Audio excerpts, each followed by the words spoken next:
feeling.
Desangrado. Ole.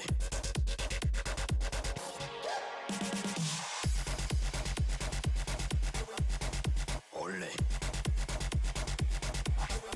Desangrado. Ole.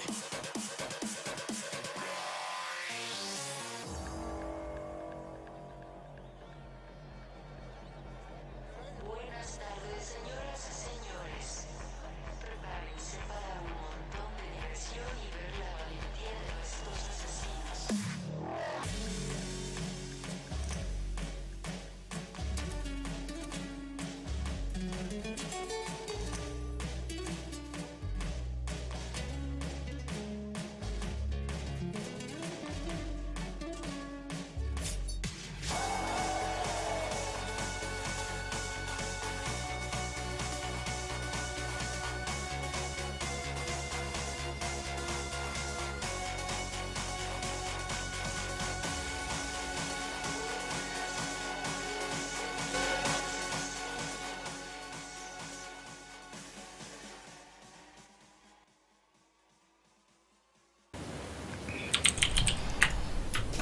Alright, hello everybody. As you can see, the overlay's already screwed up, but you can't start without having any mistakes.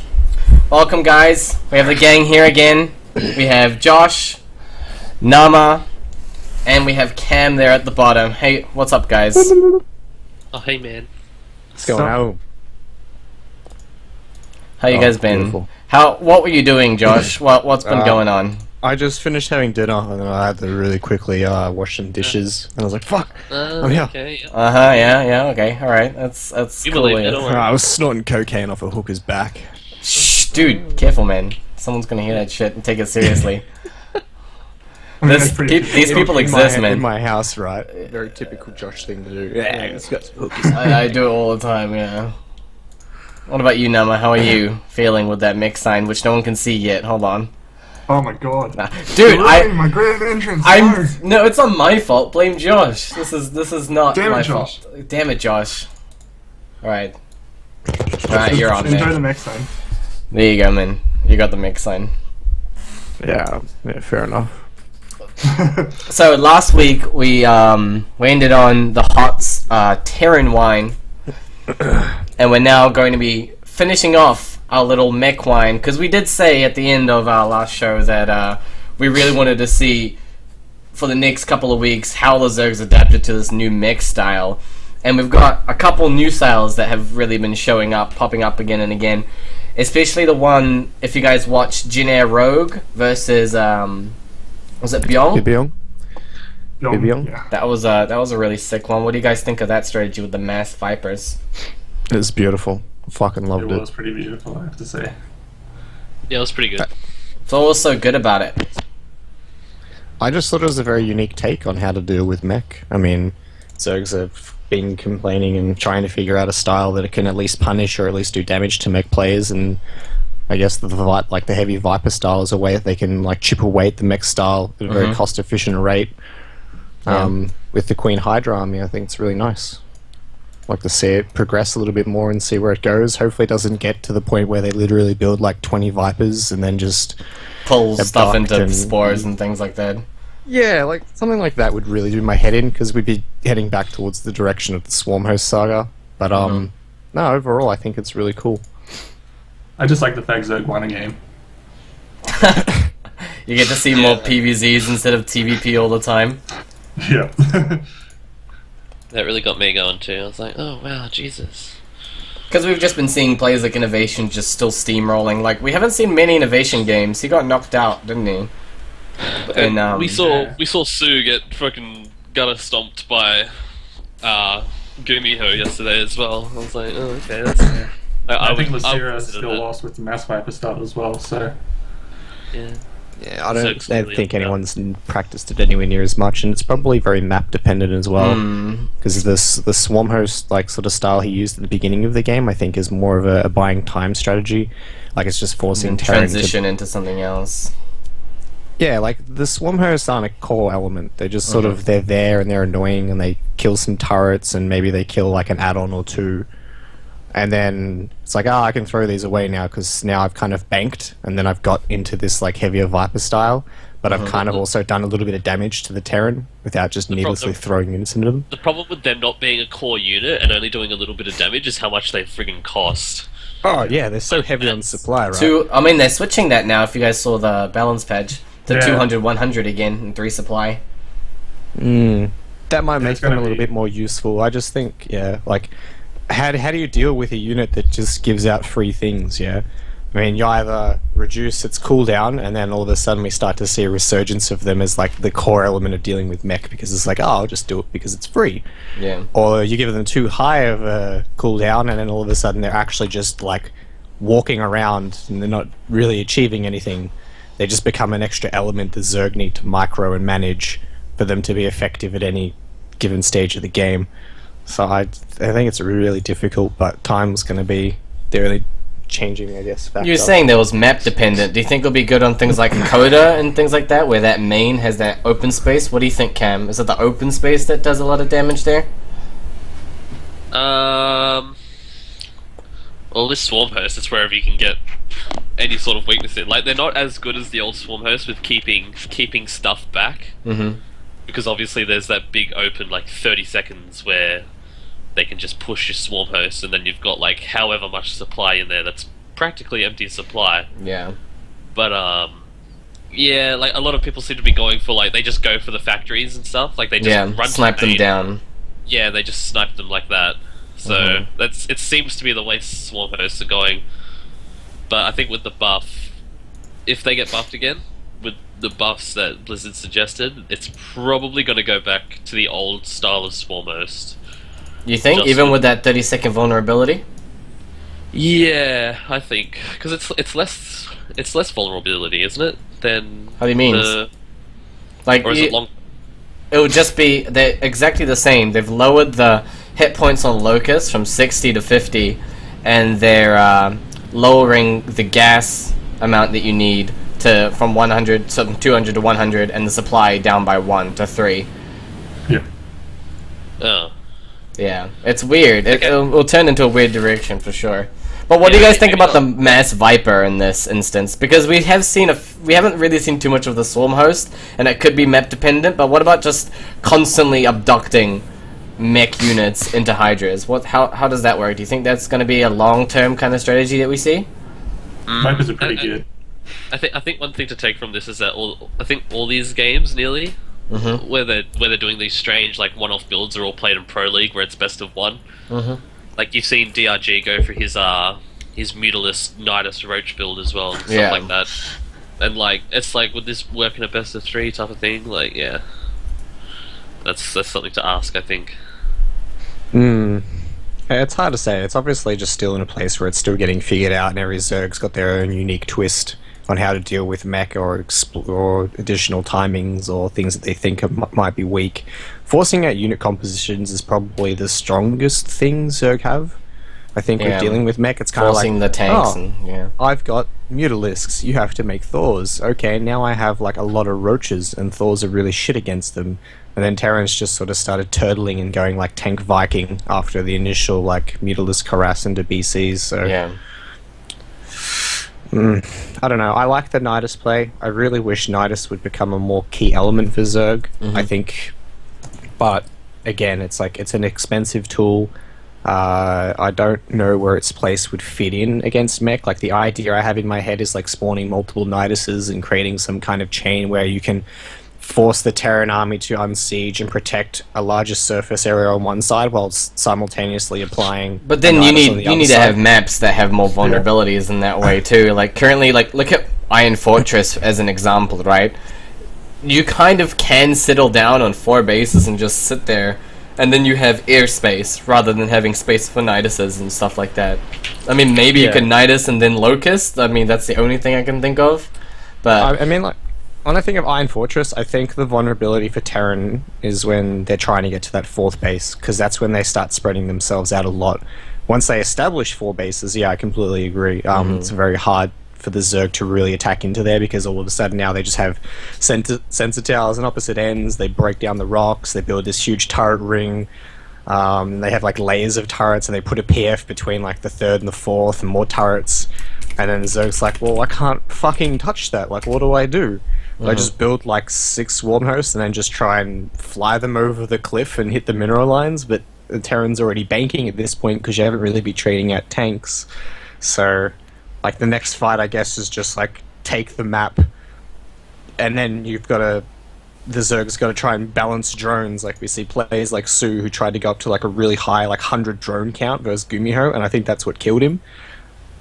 The thought process there was fine because he wanted to mine a huge bank and then probably trade out drones and then make a huge sky army and then like try and trade out as many of the sky units from the Terran as possible if that was the idea, and then remax again. Like, the idea was just to build a bank fast. Okay. But then Gumiho just pushed and killed him because he had like 100 supply worth of units. On that point, you're talking a lot about forcing units and forcing pushes and kind of having timing attacks. The other big strategy that we see a lot is having a huge amount of queens and a few ultralisks and just transfusing them indefinitely. What do you guys think about something like that even? I don't know, from my experience, it's not too strong. And it seems to be failing a lot recently as well, so I think, like, it's always...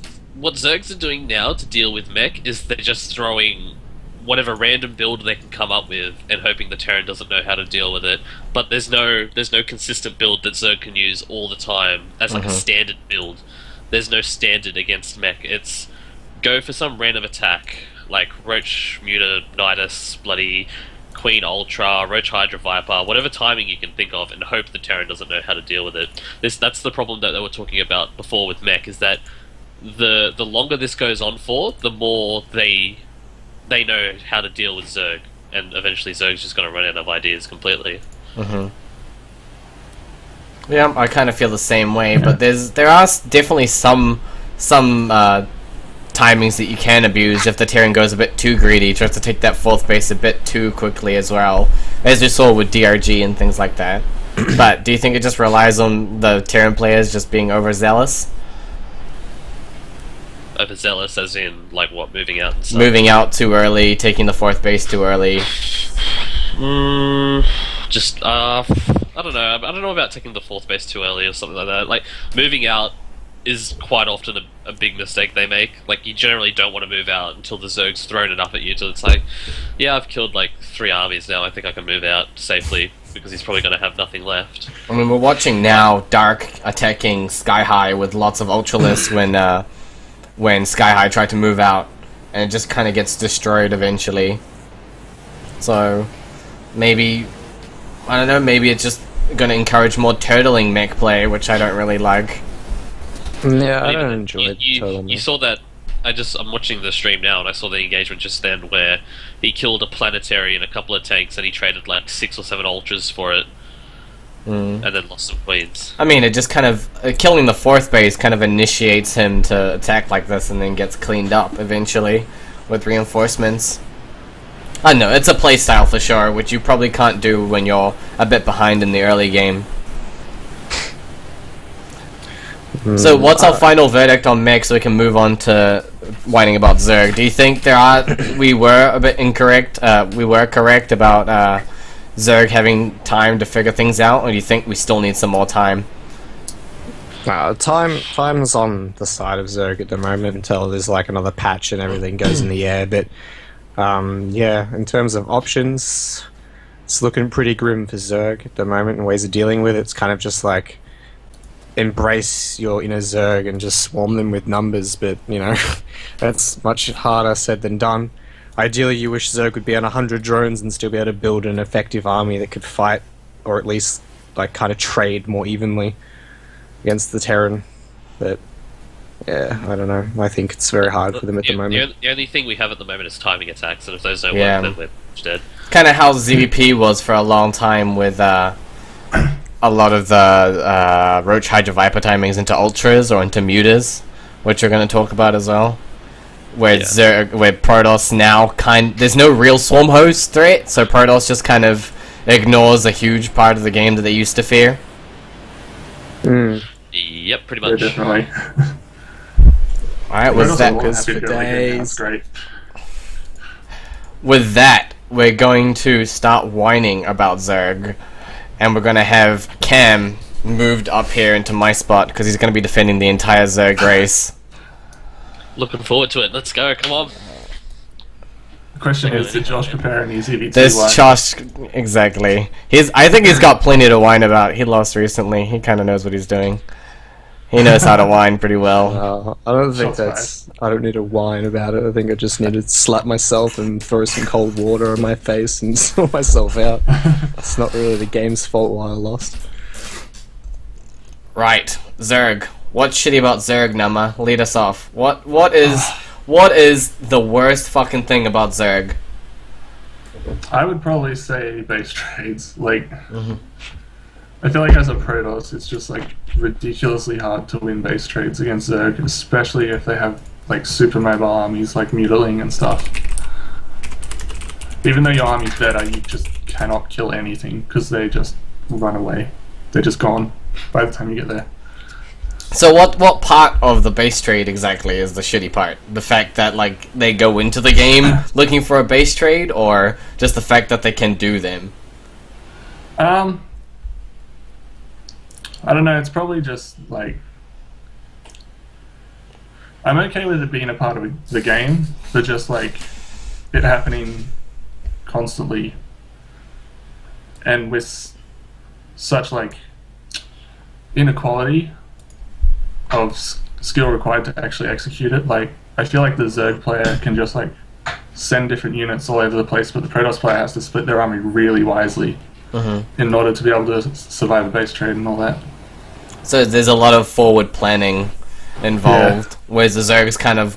I feel like the worst thing about base trades is that the Zerg can go into a game against the Protoss and go, alright, the way I'm going to win this game is I'm going to kill all his buildings, and then Protoss kind of has to deal with that shit. Why... What do you have to defend, Cam? Why do you think base trades like this are okay? Well, we can't take on the main army. So what other choice do we have? I mean, if you're making Lings and Mutas against Stalkers and Archons, of course you can't take on the main army. Why did you build those two units in the first place?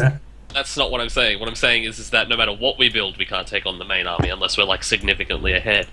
Even Ultra Queen. What is our late game comp now? Like our best late game comp now is like Broodlord, Ultra Queen, Viper, Infestor, like maybe with some Lings and that's chucked in there. Even something like that gets crushed by like fucking Immortals and High Templars and stuff like that. So we can't go for a straight up game. Like base trading, or timing attacks is like our only way to reliably deal with it. And even then, I wouldn't say it's the most reliable thing in the world. I mean, I think that base trades are a really, really kind of cheap way to get games. Would you agree, Cam? To get games off of Protoss? By like, you get a slight... It is cheap because you go in, you go, oh shit, I just stopped his timing. Now he's trying to take a third, now I'm just gonna make nothing but counterattack units. Well, counterattacking is a massive part of strategy anyway. Like, it's not... Like, imagine how boring of a game it would be if we just, like, sat back, macroed up our armies, and then met in the middle. Like, that would be, like, a really boring game in the first place, and not a very good representation of a strategy game. But... I mean, you're still building your balls, but one of them moves forward into the other person's base, and you just avoid the army, so there's no even, like, cataclysm. Haven't you ever read Art of War, man? You bloody never attack when they're strongest. That's strategy 101. What do you have to say to that, Nama? Do you think Zerg has anything else? It's like a game design problem. Like, Zerg just don't have the right tools, so they are forced to go into these like base trade situations constantly. Yeah, pretty much. It's close to it. Is your argument more or less you just don't have a composition to fight straight up against the Protoss army? Is that what it is, or...? Well, it's always been a strategy. Like, you could say that it's, you know, a gimmicky strategy going for warp prisms or something like that, but it's not that. It's just a different style of play. Like, there are other styles of play, but at the moment, base trades seem to be a good way to go because we don't have swarm hosts anymore. I mean, Swarm hosts were bad at base trading, I guess. I mean, they could defend while you sent a huge amount of Zerglings out, right? Base trading was still a thing. My argument is more or less like, do you feel the game needs to be at a point where both races can build up big armies and then sort of head bash into each other, and it's like whoever controls said army better is the winner? Or do you think that there are other things that haven't been explored or tested out enough early enough, and before Protoss is just getting this bullshit composition where you're forced into this like base trade? I don't know. I don't watch enough ZVPs. So you're asking me if Zerg should be allowed to have a late game composition? No, Is I that mean, what like both late game compositions are both very strong. I'm just trying to think of what the backbone is that like weighing it more on one side. Like, is Protoss just at a point where they're banking earlier so that way when they can have those big fights they can reinforce their army more effectively than the Zerg can? Or whether it's like roles reversed, if the Zerg got their ultimate late game army before the Protoss, then they could reinforce and then it would make it more unfair. Or Well, I mean, if implying that both people had late game armies, if one got the late game army first, then obviously they're in an advantage. yep. But if Zerg doesn't have a late game answer, then yeah, we're not going to go late game against you. Don't expect. I think the worst thing about, well, the thing that's the most true about Cam's argument is that just the Zerg army just doesn't fight head on ever. That option is just completely cut off at all. Like, you just can't do it. Close to it, yeah. What do you say to that, Nama? Do you feel a bit more? You empathize a little bit with Zergs, or you Yeah, still? I suppose I can understand it. I just wish it didn't happen like every game or every second game. So I guess we all agree that Zerg kind of needs to have at least an option to take a hit-on engagement, instead of always having to do timing attacks and countering. Yeah. Yeah, we're all in agreement, I guess. Yeah. Definitely what seems is it like? Zerg feel pressured to build an army, I'm trying to think of the proper context. Like, they feel pressure to attack the Protoss rather than playing more defensive and just getting to a late game army, or does that just get completely exposed? What would playing defensive get us, really? I don't know, just taking extra hatches on the map, trying to get some kind of economy. Yeah, Bear in but mind, you can I you can literally max do not out. watch ZVPs. You can so I'm max just out spitballing. on the best army composition and never attack and be defensive, like you're saying. You can be on 5 bases and build a bank, and then Protoss just takes his own 5 bases and comes in, trades well enough, and remaxes faster than you on units you can't kill. That's the biggest problem. As long, like, if you can keep your Broodlords and like all of your units alive, I guess you're good. But That would be the again, dream. that would be the dream, exactly. But then, what Protoss does will just remax out on Mass Stalker and maybe some Sentries if they really wanted to, or Archons, and then they come back for round 2 before your Ultralists are out, even. Okay, so it's now like fighting against the warp-in mechanic. If you're defending, Protoss that being is, able yes. to warp in more effective units after like big trades. Yeah. Okay. And then not only that, then just getting abused by warp prisms. Fucking hate warp prisms. Oh, that unit can go fucking burn.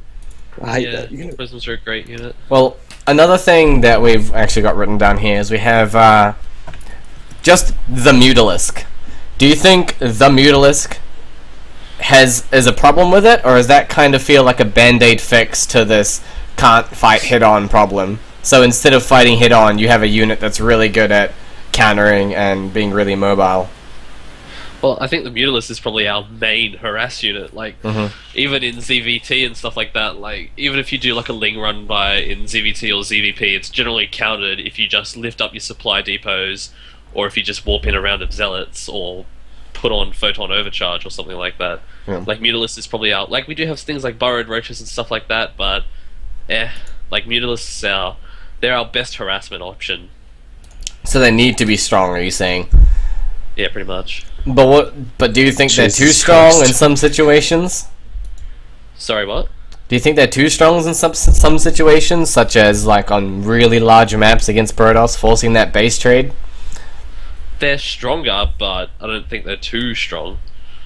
Like, it's out. You should know going into it. Like, I don't understand where the Mutalisk space trade thing is coming from. Like, that's been in the meta since forever, and I don't think I've ever heard anyone complain about it. Like, you've heard, like, you know, Reddit GMs and stuff like that. They're like, oh, I hate it when Mutalisks fly into my main mineral line. But I've played plenty of Protosses that, you know, you do your Hydroling timing, you see they're going Robo to counter your Hydroling, and then you go for a muta switch, and then there's already cannons up in their main, and their army's positioned at their third, and now it's like, oh shit, what do I do now? Like, it's not impossible to defend. I don't see how it's that overpowered, to be honest. What do you have to say for that, Nama, in terms of ZVP? Yeah, I don't know. Maybe I just haven't worked it out yet, but I feel like every time I go against Hydraling, I just like completely lose and fall apart, and I'm just like, I have no idea what I'm doing. I feel like I can't afford enough to actually defend both the mutas and the Hydraling at the same time.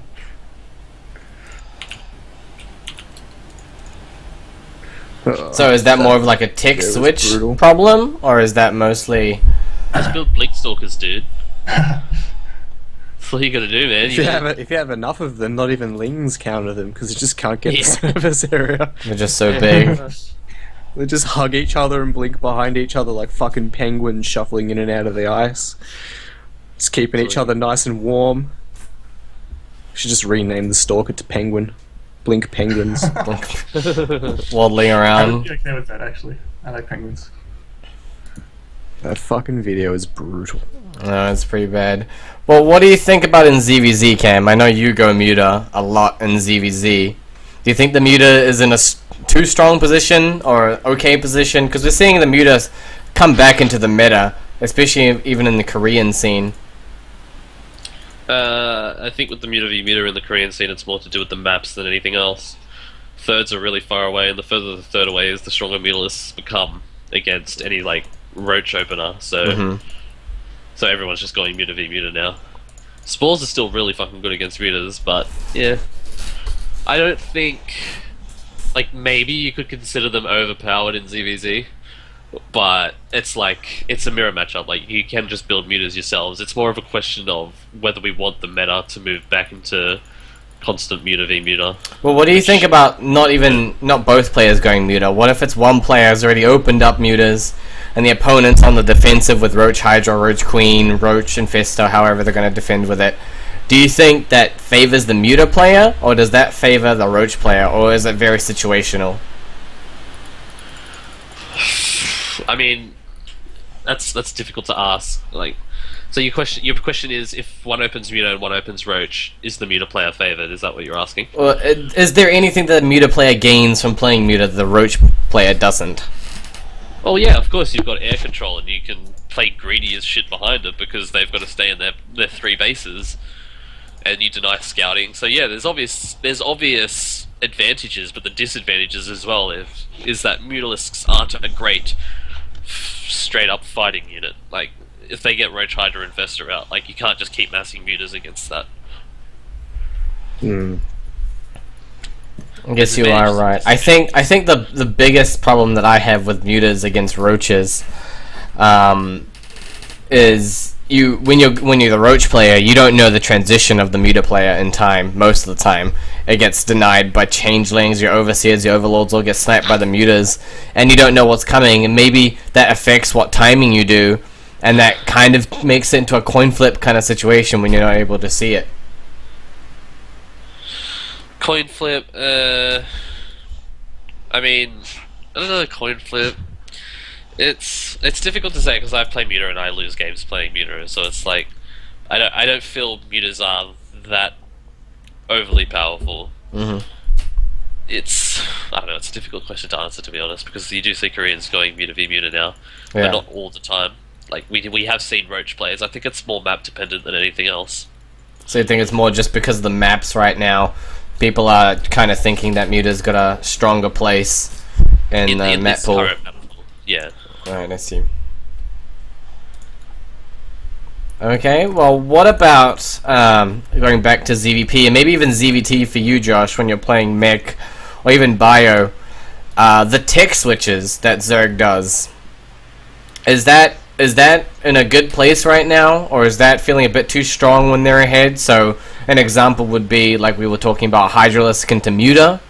Another example is the 1-1 Roach into Muta timing, which doesn't really kill many mech players or protoss players anymore, but it had a really strong reign. What do you guys think, Nama?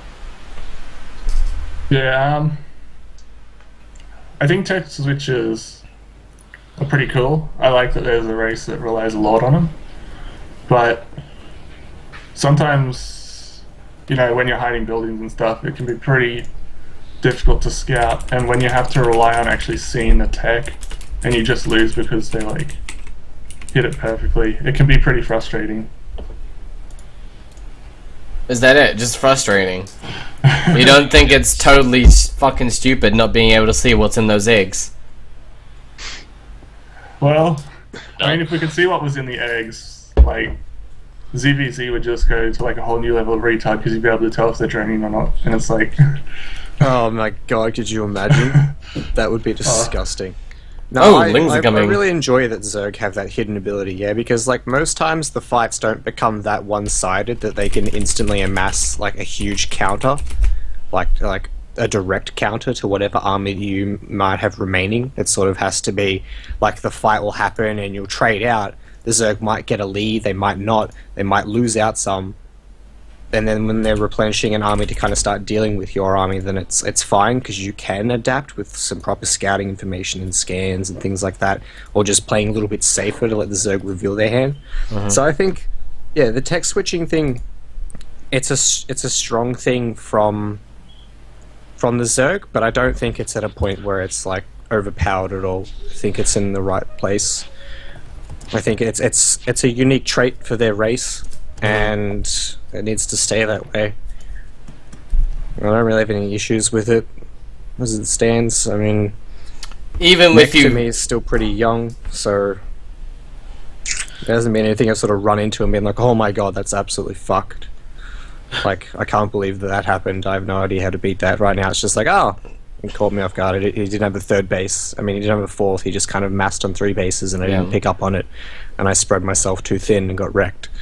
It's in this weird position in ZVZ, at least. I've never really had to worry about tech switches at all, because there's only really one composition that you really want to remax on when you're playing ZVZ, which is Roach, Hydra, and Fester, because everything else just takes too long to make. Would you agree with that, Cam? There's no real problem in ZVZ? I think the ZVZ meta can be a little bit stale if it's just Roach v Roach, or if it's just Muta v Muta constantly, but you see other compositions as well. Like we saw players like Zanster and stuff go 1/1 Lings and stuff like that in WCS as well. So it's not that like when you play the game competitively, there's a lot of do's and don'ts. You know what I mean? And Roach Hydra and Fester in ZVZ seems to be the big do at the moment. So like you're always going to run into stuff like that with whoever wants to go for the more effective composition. If that makes any sense. Yeah, I think I agree. What about you, Nama? You started off and you just said, oh, that's kind of annoying. What's the worst mutas... well, I kind of answered it, my bad. What's the worst tech switch for you to encounter? Yeah, it's always mutas. It's always the mutas. If you don't see mutas, you sort of just like instantly lose. I mean, you can always prepare with a couple Stargates, maybe 3 Stargates, can't you? If you see it, then you can definitely prepare, but if you don't see it and suddenly mutas fly in your base, you're just like, oh, what do I do now? I have nothing to do with this. And you sort of just like pick everything up and go for a counter-attack. Full of probes. It's just one of the things that I thought Protoss might have started doing was like once they got to 3 bases, they just start like 2 Stargates. Yeah. Just because it's just a meta thing, yeah? If you know it's in the meta, or the potential for that, I mean, I feel like a player thinking further ahead, just adding those Stargates.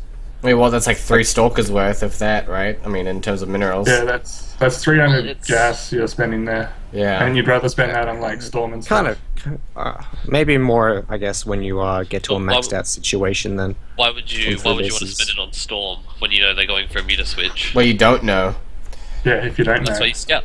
I mean, you can scout the Spire. You can scout the Spire. You could see anything from there. It could be a Great Aspire, and then he does a tech switch just to fuck with you. Like, that'd be the ultimate mind game. If you see a Great Aspire, like that makes no sense. If you see a Great Aspire, then he's got Hive tech. Like it takes a long time to go Hive Great Aspire. Yeah. Well, you gotta go. Oh, sorry, I forgot. Zerg doesn't actually get past the 15-minute mark anymore. Sorry, I just totally forgot. You send a hallucinated Phoenix around to scout for a muta switch, and he's already on Great Aspire tech. Then you've probably already lost 2 mineral lines. That's I don't know. It's not relevant. I don't know, man. If you're letting a Zerg get degraded by unscouted, there's probably an issue with your play. Yeah. I mean, like, your core composition for the first 15 minutes of the game is Sentry Stalker, is it not? You shouldn't have plenty of energy to send out, like, 1 or 2 Phoenix Scouts. Yeah, just Or 7, like, you don't really care about 7. How many mineral lines are there? 1, 2, 3. I think I need 12 Phoenixes. What is it, X and fucking Z or some shit for hallucinated Phoenix is, like, default. Spam a couple of those, shift Q them around a bit. I'm pretty sure you can reveal the map. Don't even need a robo. Who needs obs? Alright, let's keep it to Zerg for a little bit. We'll keep it to Zerg. We've got we just like always move on to the next fucking thing. But the last thing we have on here, because Josh apparently loves playing against Zerg, is creep spread. Some people call it the Zerg map hack along with the Overlord. Do you think the having too much vision allows too much positional advantage for Zerg? No. No, we're just kind of happy with how creep spread is. Yep, it's pretty good. I Creep like it. It's spread's my pretty favorite mechanic, to be honest. It was like the second most important thing after Swarm Host at one point. Like, I'd love to fucking complain about it because it's really strong, yeah? Like, really, if it gets out of control, it really starts to put a lot of pressure on a Terran player.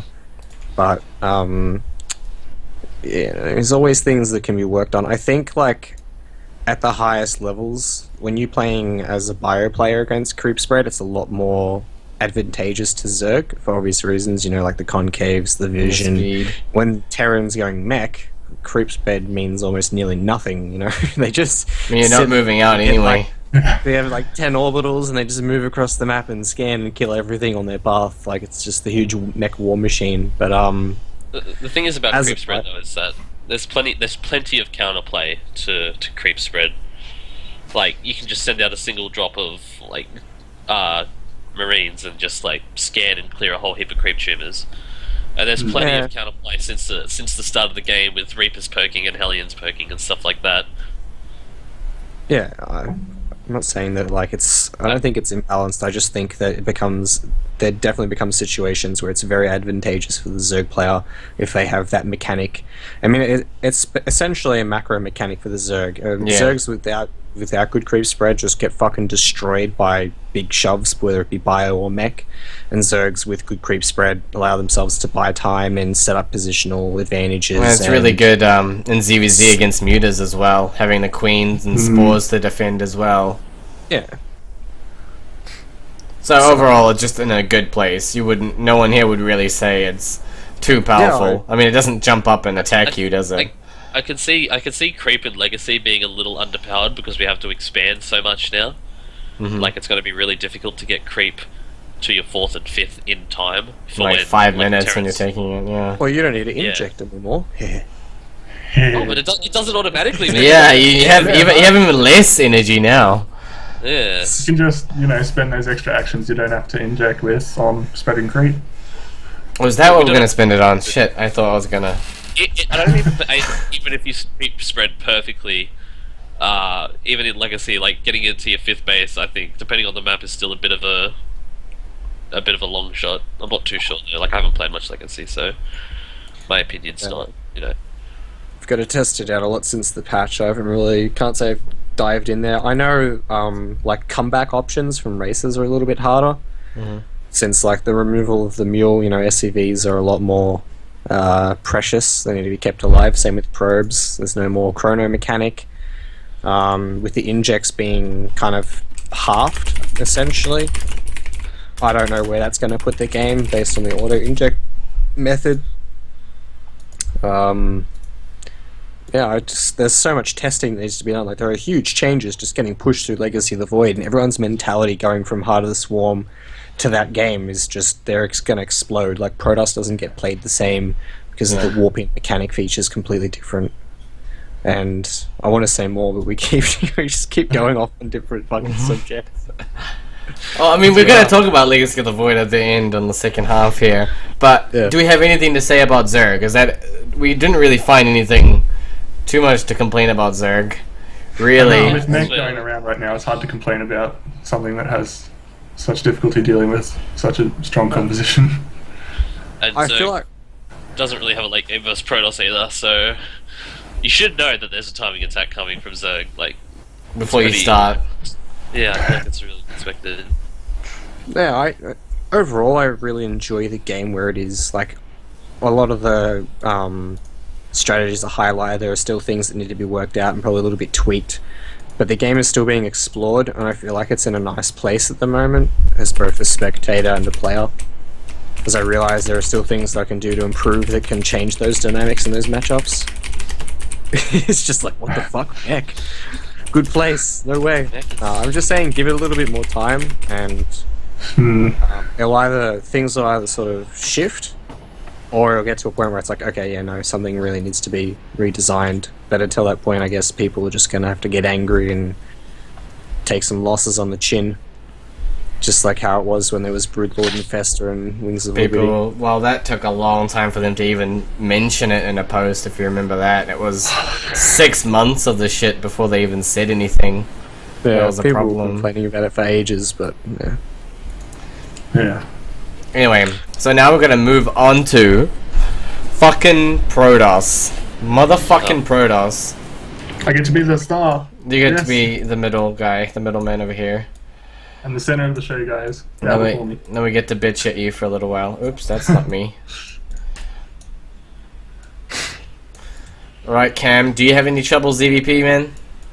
Fucking High Templars are a pretty good unit, man. So we'll A really start. fucking good unit. So we want to start with High Templar. Why are High Templar so bullshit? Why are they bullshit? Alright, well, it's impossible to be out of position with High Templar, right? If they have their High Templar, like, positioned at the front, you try to shove in your army to snipe someone, and they just get stormed. If they're at the back, your army just gets stormed. If they're at the front again, then your Vipers just get, or your Queens or your Infestors just get feedbacked. Storm is a really good ability, does a lot of damage to a lot of units, kills them really fast. Yeah, it's like the ultimate god unit versus Zerg right now. Is that just because Like, the AoE damage is really powerful?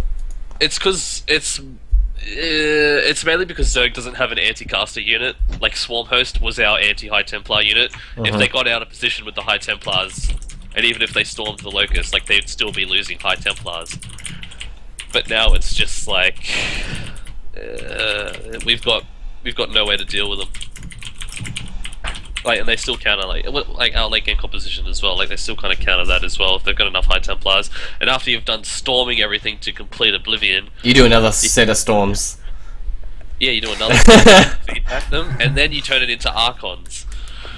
Like imagine if friggin' Infestors turned into Ultras or something, except like a better version of an Ultra, like after they spent all their fungals or something. So what do you say about that, Nama? Oh, sorry. No, go for TVP. Get some TVP wine. I want Nama to be on the real defensive. Because I really fucking hate Storm. I don't like Storm. There's just no downside to Templar, let's be honest. Those fucking things destroy everything. The core element of Terran and Protoss is Bio. They shit on that. They turn Marines into paperweights, and then your next part of your army that you're warping in constantly is Charge Lots, and they make Marauders look like pieces of shit. The thing is that Terrans, they have Ghost, which are an anti-High Templar.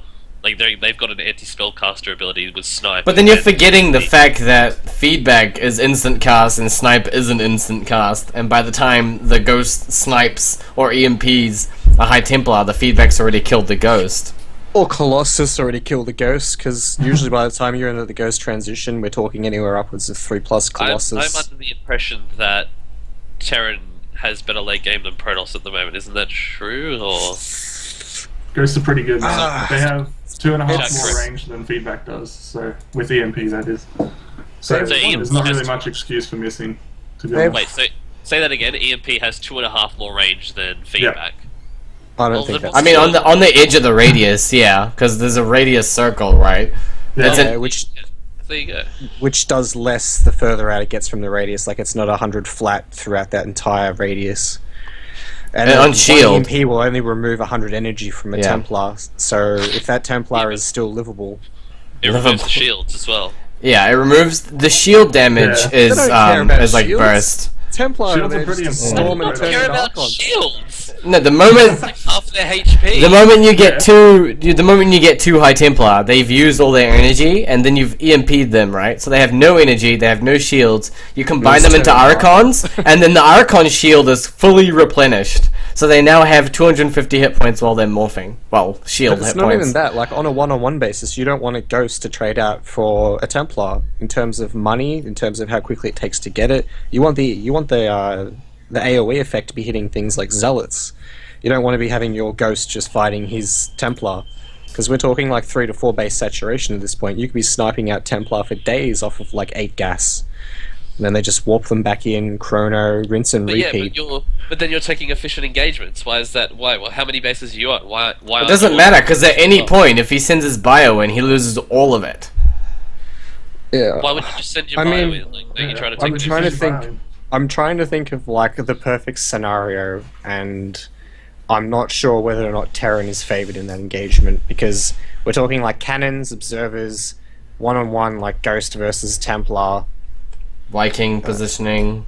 Viking positioning can kind of like ultimate late game is like Terran gets to like Raven Viking, has like 20 plus ghosts, starts using nukes to zone out the Protoss, and Protoss's late game army is like Colossus Templar with Tempest and Speed Observers, and then warping in Dark Templar to kill the ghosts that are trying to do the nuclear warheads, and both players are sort of fighting aggressively for sight and for detection.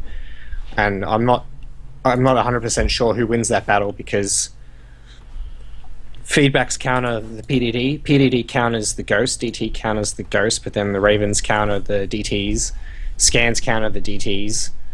Cannons are a really good way of using detection, so feedback can counter the Ghosts. Like, it's a very intricate dance, but I feel like most times Protoss want to play defensive in that situation, unless you're like really aggressively pushing with nukes, and nukes cost a lot of money. I'm not really sure how DTs counter ghosts and stuff at that point. Like, you've got Ravens and you've got scans. Like, how are you losing anything to DTs at that point? Because like when you want a nuke like that, it's like a lone ghost that goes out by itself and scans and tries to drop a nuke. And if you don't have cannons or observers near those bases, then you deserve to just get your probes eliminated. Jeez, Nama. Oi. That feedback. I don't know. It's a really hard dance, and ghosts are so expensive and do my head in. Because they're just not effective like DTs are in single base. Jeez. The ghost can't just go out and get like Nama. No. That was weird. Okay. Jesus, that feedback. That feedback is like literally blowing into my ears. I could feel air in my ear. Rip. Alright, go on. So yeah, like nuking is like the next option for Terran to try and do critical damage to either the economy line of Protoss, or maybe like get a lucky shot off on an army.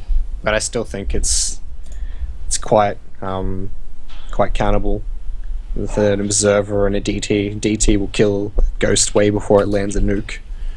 Yeah, but it's getting attacked by surely this bio on the ground nearby to deal with the DTs. Like aggressively forcing nukes forward is like, it's pretty nice. And it's like, if both armies mess up, then they're both instantly obliterated, because it's like Protoss walks into the nuke and everything gets destroyed. Like Stalkers and Zealots aren't going to survive a nuke. You'll be left with Colossus, and by themselves that support units are terrible. Archons, most of their shield will be dead and turned into paperweights anyway. Templar won't survive. You're just going to be fighting into whatever proxy pylons that are there and whatever army he could muster up. And the same goes with Terran, except the bio army takes longer to replenish, and that's probably my biggest issue. You could get to something like 12 barracks, and then take a fight, and then you're running backwards, and unless the fight was like very convincing, the Protoss army is like maxed again and pushing at you with like charge lots, and Marines just suck against them late game, like with charge, plus 3 armor minimum. Marines are just sitting there doing like 3 damage. Even with like 3/3 upgrades, and it's like, you need ghosts. Like, if the Terran needs to be at a level where they have like 20 plus ghosts, so you have enough for EMPs to blanket the army, enough for positional play to either do nukes or like snipe Templar or So EMP a lot Templar. of it is like the gas and money and time investment into ghosts. Like, you're imagining even like the best case situation for Terran too, right? Like, yeah, which isn't really all that achievable sometimes, because warp prisms. I mean, spending a ton of money on turret rings is like fantastic and always sensor towers. Like, yeah, that's cool, but it slows us down. like dramatically. Like you would have to spend, I don't know, I haven't really worked it out. 10k? No, not 10k. 1k. Not 10k, but you'd spend a lot of money, and ideally Terran would like to be in a situation where they could be just surviving off of mules with like 30 SCVs and have like 160 army supply in that scenario. And that's really hard to get. Like we're talking like both sides just kind of shake hands and go, see you in 25 minutes. And then they sort of set up like 5-6 base economies, and there's just sensor towers and turret rings everywhere and PFs. Like that's ultimate late game for Terran, but it's just not. You just don't ever really see it achievable at like even pro level. Well, Nama, Just what do you see on the ladder like that? Do your games get to the late game? Generally, are you behind? Are you ahead? Have you had to deal with this kind of situation? I feel like if Protoss gets to the late game, then Terran's made a mistake, because Terran is also pretty good, like really early. Even though I said, I think last time, that Protoss have gotten really good at splitting up against drops, there's still like so much that Terran is doing now. Like especially those mass mine drops that I think, who was it? SOS Someone and did it against SOS, yeah. Like he pulled his probes and stuff, but he still lost over 30 probes. And it was just like, I dropped a few mines and I just blew up your entire mineral line. But is that a case because the mine's overpowered, or because the player just wasn't responsive enough? Because that's often the case as well. Like even with anything that does AoE, if a player is not like doesn't have the reaction time, they just lose out. Like there's no coming back from it. It happens with big army engagements. It happens like with fungals against like the Raven Viking ball for clumps. It happens with Storm. It happens with EMP. Like you clump your army and you don't have map vision, and you're going, okay, I'm going to be aggressive. So you move your army across, and then Terran finds all your Templar and Colossus in one big ball and EMPs the lot of it. And you just sort of look at it and your jaw drops and your hands come off the keyboard. Likewise with Terran, moves across the map, I'm going to get aggressive, look at me, and then just watches the army go up red and then explode as all the Marines die to like 2 storms. Or 1 storm. One storm will kill a pack of Marines if they stay on it long enough. So if we use that logic and go back to the feedback versus EMP discussion, considering the massive range advantage that EMP has, does that mean it's always Terran's fault if they get feedback instead of EMP'd? I think you're misjudging the range. I'm going to find the Wikipedia link. I think they're right. It's 1 extra range on EMP. It's the same range as Snipe, but the radius of EMP of the circle is 1.5. So it's 3 diameter. It diminishes, yeah. Like the shield damage. The shield damage does potentially, but the energy is consistent throughout the whole thing. Well, it does 100 flat AoE damage. Yes. Starting from the center and disintegrates as it expands. Exactly. So it will remove 100 shield and it will remove 100 energy regardless. Unless it hits the units on the outside. And that's why Archons and things like that are really like shit, and you shouldn't be EMPing them because they just absorb most of the EMP by themselves. And then an Archon still is... I mean, if you have like 20 ghosts like you were saying, you can just kind of throw away all those EMPs and still have enough... Yeah, but like if Terran's in 20 ghosts, like... You know, obviously no action has happened in that game, and that's just not likely to happen in TVP.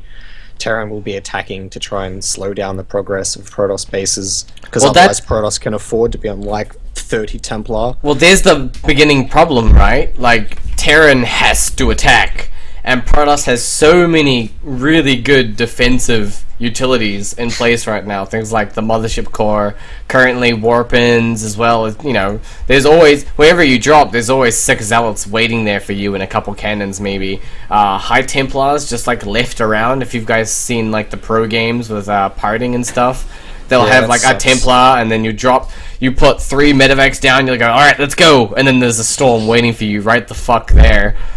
It's like... Or if you haven't been careful with burning medivac energy and you watch them insta-pop, that's probably the most like heartfelt feeling. Let's go, boys! Zip, zip, zip. Oh, there goes like 30 supply of my army. And it's like, oh, now he's pushing. Great. So at what point, Nama, do you think Protoss starts getting an advantage? Because I think as soon as like the 10-minute timing doesn't do any damage, if they're even doing a 10-minute timing... Protoss just kind of seems to get stronger and stronger from that point. No, I would say anything after 15 minutes. 15? The 10-minute timing is so figured out. It's like, no.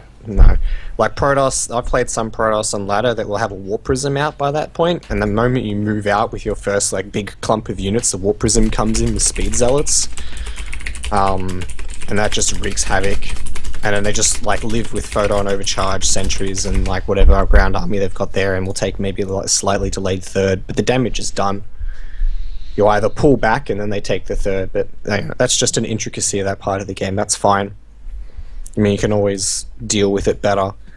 We're just talking more like, I don't know, it's just like the ideal way of dealing with Templar is to snipe. So, like, because you're trying to fight energy with energy. So it's 50 energy to snipe to kill a Templar, and it's 75 energy for a Templar to storm, or it's 50 energy to feedback. So that's fine. That, like, on paper, that balances out. Snipe takes longer to deal with, but if the first snipe gets off, that means there's less energy on the ghost, but then the ghost gets neutralized, and then the Templar sort of walks away with 50% health. See, I don't understand why... That kind of becomes an issue. I don't understand why Terrans are prioritizing Snipe when EMP is just so strong. Like, Well, It because just consumes too much energy, and we need the EMP energy to deal with the death ball. If you don't EMP the death ball, then the charge lots, there's so much beef that But they you just need, buffer. I thought the consensus was Vikings deal with Colossus, and then that Marine Marauder is a lot stronger than any Gateway army that Protoss can summon. yeah, but Not- if you don't not EMP, upgraded zealots. yeah, and Just not upgraded those upgraded Archons as zealots. well, like the Archons with the splash, and the Colossi is still firing, right? The Colossi aren't out of the fight; they're still firing on the bio as well. Yeah, like the They're just ideal on a scenario timer. is to remove the zealots so you can get onto the Stalkers and Colossus. Because the faster you can do that, then the more power your Vikings are going to have. And losing all your Vikings is very expensive as a Terran player. Very expensive. Because I like feel most like- times on like 3 base saturation, going to 4 base, Protoss should be on 2 Forge, 2 Robo. And after a big engagement, you kind of want to have a lot of healing energy to kind of push your advantage with whatever army you've got left. But then if you have to prioritize building Vikings again, that becomes an issue. I don't know. I feel like if you have enough Vikings, the moment you EMP the Templar and the Colossi, your army just instantly wins. Because the Colossi have lost half like their the health. dream. That That's is like a dream. The That's Colossus like, are oh, like the Protoss bugging just out. clump. Like his Yeah. army just clumps, and then I get to EMP it. That's like the dream. Like fucking dicks out on the keyboard. The dream. That never happens it never happens at better scenarios. Like Protoss, if they clump, then they deserve to die like that. Do you not do the thing that King does, where he just like loads up a couple ghosts into a medevac and just shoots past the? And then they feed back the medevac, like I mean, like then you it can, dies. Well, you go can EMP forward, your own load- medevac. EMP Oh, I the saw medevac that. and That was load up pretty the cool, full ghosts yeah. and fly and try and do that, but yeah, you're more or less fighting against like a pre-split army at high levels. Like there's no Protoss that should be clumping like that. And if they do, most of the time they'll bring some of their Templar with them, and then there'll be ones that are kind of like flanking they kind of wait. So the engagement might go shit for them, and then they fall back to their cannon line defense, and then 2 Templar crawl forward and drop down 2 Storms, and then whatever advantage you just had, you probably just lost half of your army again, depending on reaction time. Yeah. I don't know. mean, It feels really hard fighting into Protoss. If you're once they attacking get to that into like composition. Protoss's most defensive position with like photon overcharge and cannons and Templar and stuff, then you probably deserve to lose. Like, Yeah, but should then probably- then it becomes like, when does the Protoss move out? Because you see players like Hero and Classic who just kind of sit back, like Kill they'll- you with warp prisms. yeah, they just slowly pick away at your ACVs. Your production line gets picked away with the 3/3 zealots, and then you're almost forced to run up the ramp into Storm. Like, you can sit back, but slowly and slowly, he's trading off minerals and building Tempests, right? What do you think Terran has for that, Nala? I don't know. I feel like if Protoss isn't attacking, you can just do what you do in every other matchup. Just be like a little bit greedier. You know, throw down an extra CC or something, and just get that massive economic edge. Maybe start your transitions a little sooner. Because Protoss is just sitting there to get their ideal army. So why don't you? Well, it's a fair point. What do you have to say to that, Josh? Yeah, Terran does have an ideal army. Yeah. They've got late game. Unlike That's someone. just... Oh, Christ. Strong Yeah, series. I just... Dealing with, like, Zella warp-ins is just absolutely painful, because you either turtle and build turret ring, and then spend all your resources on that, which detracts from your aggressive potential, allowing Protoss to expand more freely. And, like, don't get me wrong, Warp Prism and, like, Zealot drops don't invest a lot from Protoss. I mean, you might talk, like, 200 for the Warp Prism, and maybe you warp in 6 to 10 zealots. And the which is robo like time as well. Yeah, which is like 20 supply for you. My biggest issue at that stage of the game is like protoss will force a huge chunk of your army to come back and deal with those zealots. And you usually then they max can this Terran push. as well. Yeah, so you're kind of maxed. You've got your army, like say both players is kind of like fighting outside the middle of the map, and they're not too keen on taking engagement. But the Protoss player can have like a less supply in their army because most of it is AoE. Then you got this Gypsy Prism that flies in from the back and warps in about 20 supply worth of zealots.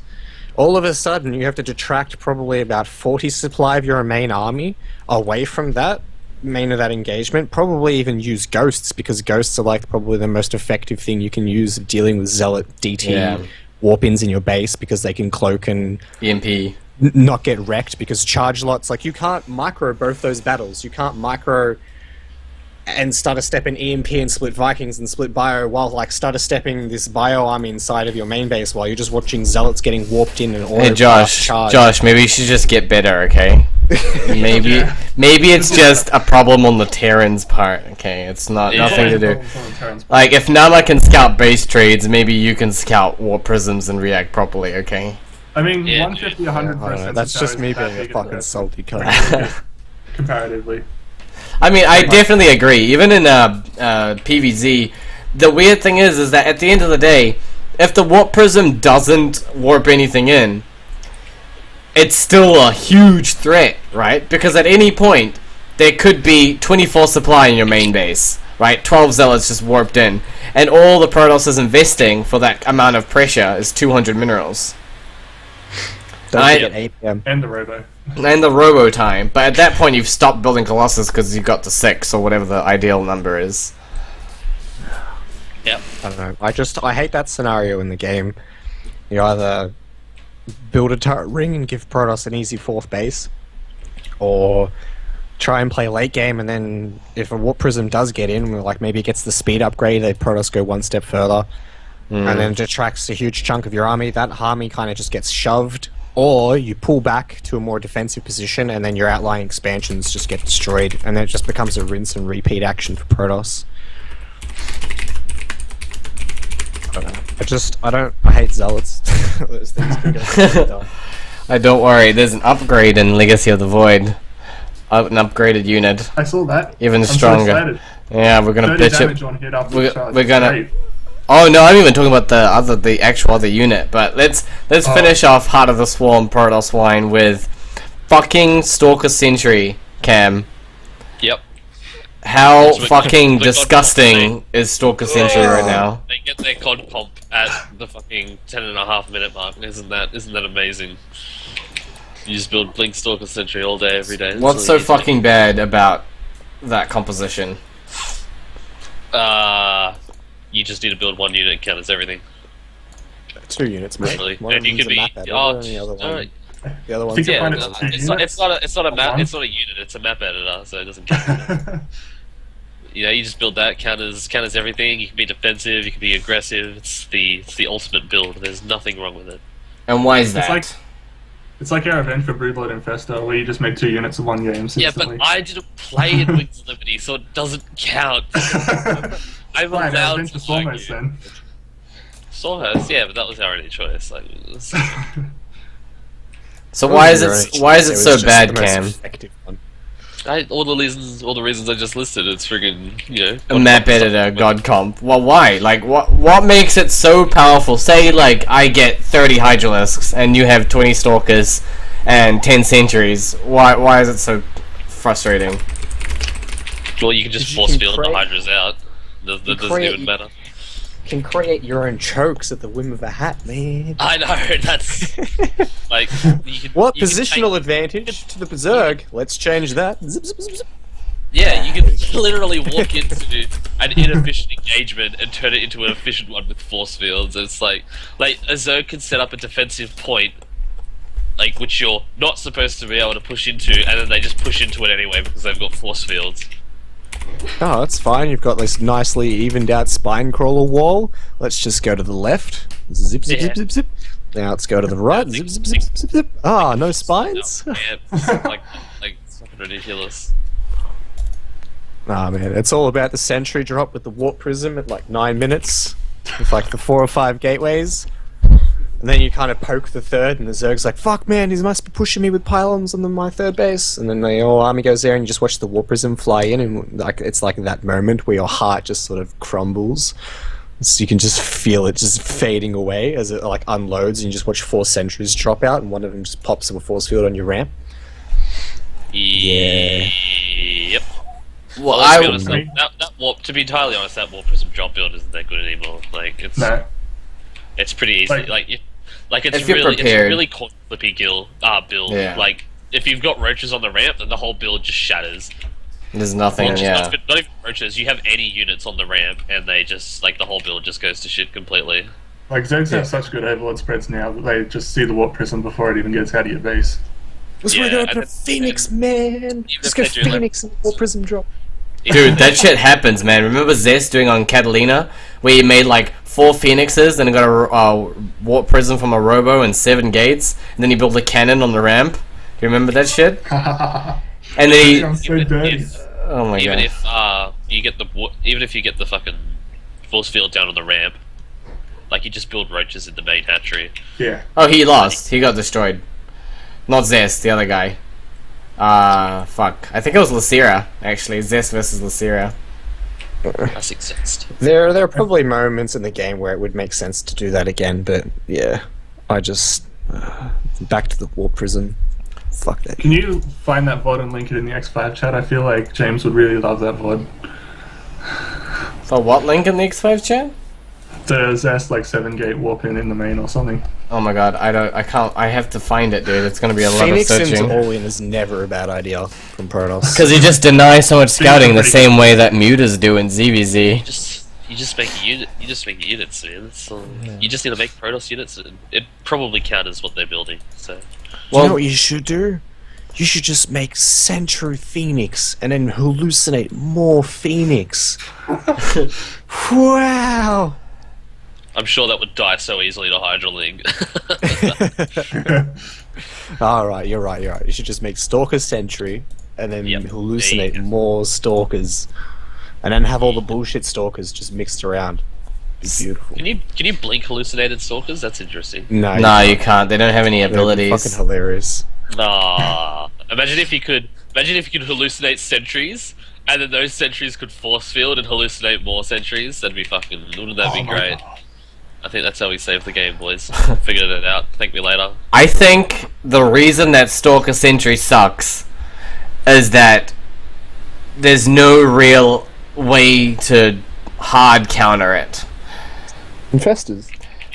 No. I've had this talk before, but I just don't know what the timings line up as. I mean, Yeah, okay. So we need tier 2 units to counter tier 1 units. I mean, that's Protoss in a nutshell, though, isn't it? Well, Like, Blink's a tier 2 tech.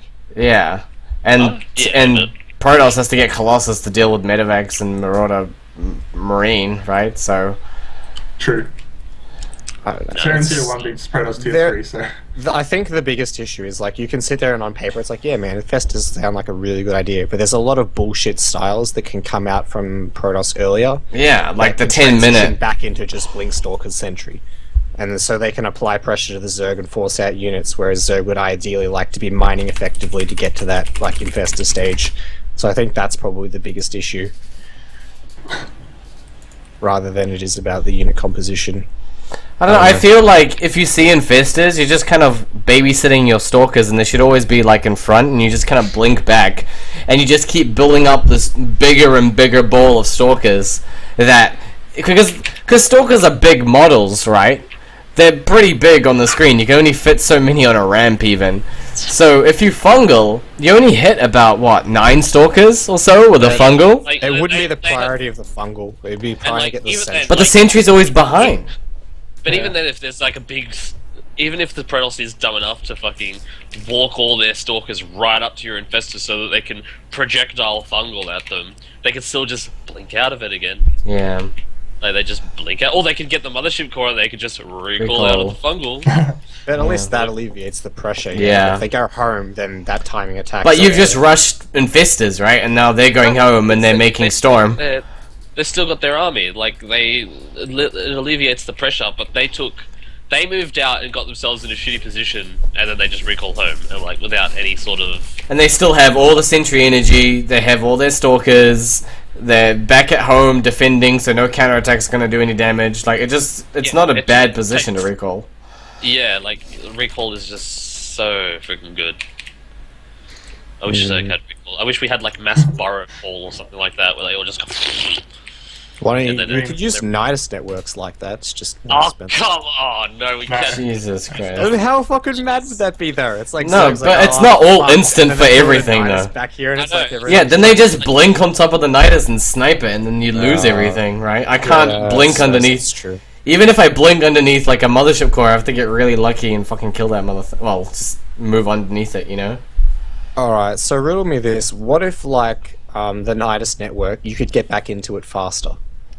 Would that become maybe more a viable strategy in that scenario then, to have like a recall sort of? It becomes like a really strong. Again, I wasn't... Go So on. like you would use a Nidus worm, so like you attack into a protoss and then you drop one sort of behind your army, like at a position to fall back to if you're going to get overrun. And you're attacking, and you're like, okay, this is fucked, I'm just going to get destroyed if I stay out here. So you fall back and just go into the Nidus. If the Nidus loaded your units faster, would it become more of a viable strategy, kind of like how recall is? No, because why would you want to save shit units anyway? They deserve to die. It's like, oh, excellent! I saved my Roach Hydra ball. Excellent. Now what can I use it for? Oh, I guess I'll go attack again. Well, I And, mean, like, it's still I have to, saving like- resources, I guess. That's my only real concern. It allows you to kind of generate more of a bank to tech switch into something else. But Or... Zerg doesn't want to be conservative against something that, because they don't have a late game comp, so they have to spend resources to go and attack, to force out, or just to trade with the Protoss. Like, we need to force trades. We can't be sitting back. And with the recall and force fields, it just kind of delays all the timings as well. Yeah. I know, like, you've got a superior army and you got to push them and then they just fucking force field you out. It just gets really weird in the late game as well, because it's like, oh, cool, alright, at least the sentry's out of the equation, but then they have 50 stalkers! And you just can't kill that either. Like, I don't know. I feel like when you play against the Protoss, right, there used to be a timing where they were like, alright, I'm gonna go Colossus, or alright, I'm gonna go Storm, or alright, I'm gonna build Void Rays. And you had a timing where you can be like, alright, I'm gonna build Mutas and fuck up his Colossi, or I'm gonna build Swarm Host to fuck up his lack of Colossi. And now it just kind of, players just sticking to Stalker Sentry the entire game, there's no holes. Because Stalkers can shoot up, they can shoot, you know, on the ground, Sentries manipulate the ground, and then Stalkers also have blink for mobility, so you can't ever take, like, a really bad time for Protoss. Protoss is always kind of ready. Yep.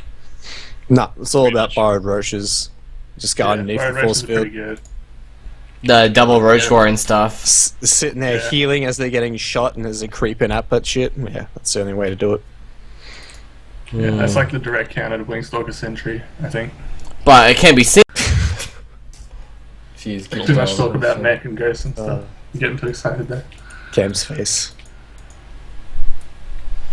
It's just, I say things and it just like goes into this weird shock of disbelief. It's like, why would you say that? That's just bad. Giving me cancer.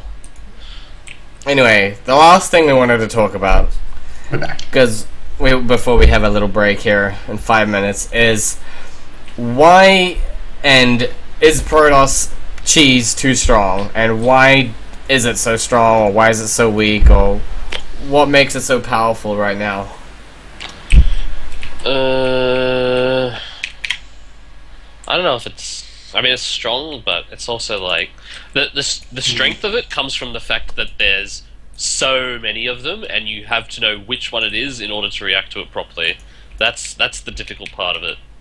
Like, they've got fucking... God, how many all-ins do they have? Like... Or even not even all-ins anymore, they're just aggressive builds. Like, you have so many Protosses now, like, they can just fucking macro out of it anyway because of force fields. Like, if you go Roach Hydra to stop a Mortal Sentry all-in, then they can just fucking Hold you off. recall, and then go 2-base Colossus or something like that. Granted, you've got the advantage, because obviously, like, you've held the all-in, but it's like, holy shit, like, they still saved all their units, they're still gonna chrono out +3. by the time the Colossus and stuff get out. But yeah, Yeah, +3. Oh my god, at 13 minutes when it's done. Well, that's just the Zerg all-ins. So, like, against Zerg, there's like cannon rushes. I mean, proxy 2 gate affects all matchups. That's always going to be around, and I don't think there's a problem with that. But then, if you guys remember, there was a state where 4 gate was really powerful back in Wings of Liberty. Immortal Sentry, yeah, Immortal Sentry has been around since 2012, guys, and it's still around. Right? These timings have always been so strong, and I maybe Chrono Boost plays into that. Maybe it's the fact that Protoss can be really greedy, or maybe it is just the variety that you say, Cam.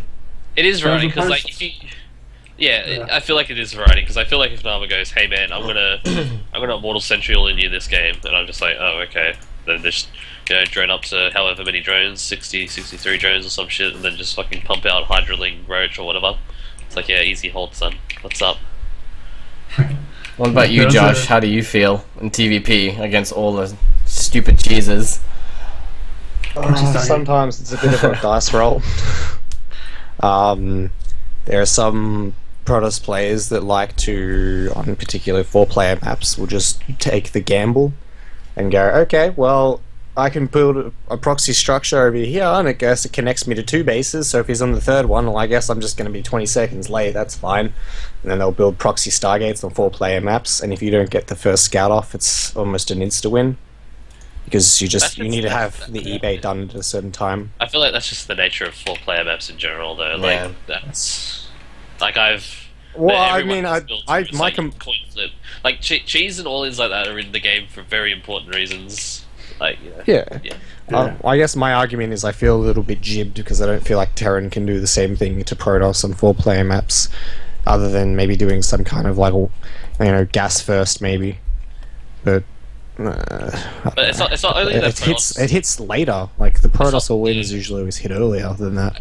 I feel like it wouldn't be that bad if Zerg I don't know about Terran, but if Zerg had just as many options as Protoss had, because it feels like there's so many all-ins that just get shut down by. Oh, if they open Forge Fast Expand, then this all-in just gets shut down because they have a cannon and a sentry, and Photon Overcharge as well. Like, so many all-ins just get shut down because of just overpowered stuff, and then it's like Zerg doesn't have nearly as many options as Protoss does for all-ins. So that's kind of disappointing there, where it's like, they got 40-something all-ins or whatever, and then Zerg's got like, I don't know, like 10 at the absolute most. Yeah, Zerg, Protoss definitely feels like the gimmicky race in that respect. And there was a really good post by Morrow on Team Liquid talking about how the removal of Chrono Boost has actually made Protoss a lot less gimmicky in that sort of way. Yeah. Because they can't just like Chrono Boost out all these important upgrades for all Really quickly, yeah. Yeah, so that kind of takes compositions to get scouted, etc. Takes away a lot of the variety, though, for sure, right? Like, yeah, definitely.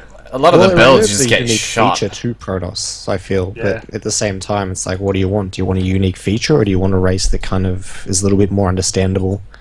You can't just do random things like Protoss that open up and put on their forges super late, but then it's just like, it's okay because I've got Chrono, and then catch up in upgrades in like 4 minutes, and then like on almost like midway through 3-3, and you're like, what? You just added 4? Oh my god, fuck this race. I don't know. But yeah, the all-ins, it's more a scouting factor that makes it the hardest thing. Yeah. Like, even on 2-player maps, it's like, okay, he's got tech out on the map, what is it? You've either got Robo, Stargate, or Twilight. Robo's obviously the least likely one. No one's been proxy roboed in a very long time. Unless it's like King Sejong or something. Oh, yeah, and then it's like, all the builds are ×2 because they've got fucking proxies, and it's like, Yeah. god damn it. Because now, if they proxy the Twilight, or the Dark Templar, or the Dark Shrine, or the Robo, or fucking all the bloody... I mean, people are like counting the number of pylons in the main base just to be safe. It's like, oh shit, there's only 2 pylons here, and it's like... what does that does is confirm that there's something out on the map. You don't know, yeah. Look at, like, is there warp gates researching? Is he making a mothership core? Is he making a stalker? If all of those things are active and there is a missing pylon, then the timing of all the attacks change. Like, there are some Protoss builds that rely on like Zealot Mothership Core pressure while having like a proxy Stargate, and the Zealot Mothership Core comes over and forces out and damages Marines, so then the Marine count can just get destroyed by the first Oracle that flies in. It can also force bunkers. It can delay the timing of the engineering bay. Yeah, it can make it very difficult. Like, you have to be a fucking like Batman level detective sometimes to figure out what the Protoss is doing in the first 6 minutes of the game. Unless, of course, you see one gas and a Nexus go down. That's the only time I feel safe.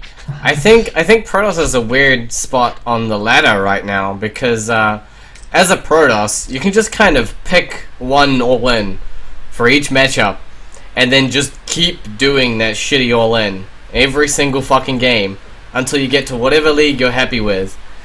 And it could be just because your opponents have never played it against it before, and because it's always best of ones, right? You're never knowing if the build's good or it's just people haven't seen it before, and it kind of gets into this weird spot where, like, hey, Protoss has got this 50% win percentage against this race and this race and this race, and it makes it really hard to balance because you don't know whether it's, you know, just the best of one ladder results because people haven't seen that crazy shit before, or Protoss is actually just strong as a race and faring well. Yeah, so long as you're not playing against the same person over and over and over again, you can just do the same thing every game. Yeah. And, you know, people don't know what to expect, so they don't know what's coming. Even if they see a missing pylon, you know, there's still like 3 different tech buildings they can throw down. And of course they've got to find the pylon first before they can actually find out what the tech is. Well, I guess Josh is already gone, so we're gonna have a little break here. He's gone. He's gone to drink some water. The salt content has gone too high for him. We're gonna take a little break. We're gonna take a quick 10-minute break. So get another drink if you want, and be sure to follow Exile5 on Twitter, Facebook, and join the site if you like too. And you can follow these guys on Twitter if you want as well. And be sure to send your questions to us right now in the chat, and we'll be answering them at the very end. So we'll be back in 10 minutes. You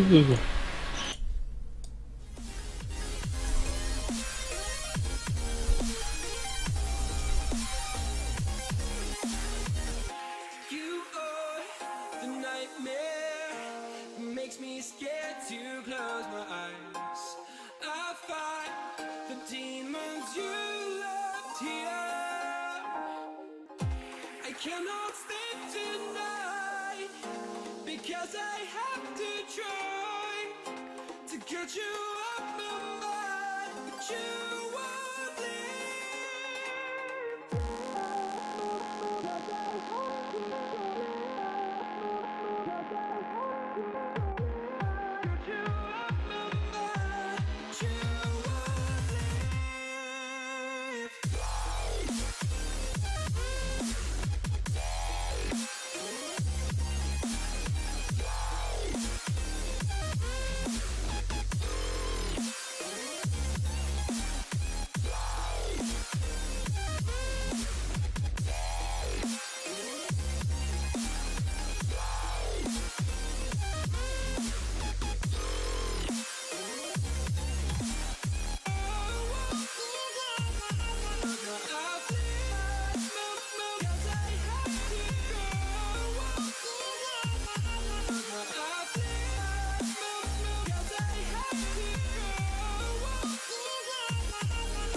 makes me scared to close my eyes. I fight the demons you left here. I cannot sleep tonight because I have to try to get you off my mind, but you won't leave.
cannot sleep tonight because I have to try to get you off my mind, but you won't leave.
Welcome back.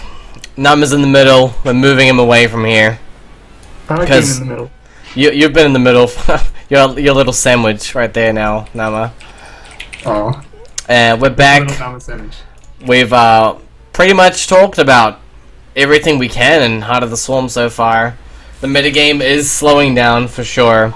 We're now going to move on to Legacy of the Void. But before we get to that, I've heard about you guys played in a team league this past Monday, every Monday. What's that about, Josh? The Dust League. Yeah. Yeah, well, obviously hosted by Dust, there's a bunch of international teams, mostly through the North American ladder. And yeah, Chile thought it'd be a really good idea to get us involved. Eugene agreed, and now we're sort of getting our the butts into gear. I think it's really good, like the kind of structure that we're sort of, some of us are taking towards like practice, participation, and sort of sorting out some of the maps in the best of 7 format. That's an all-kill one.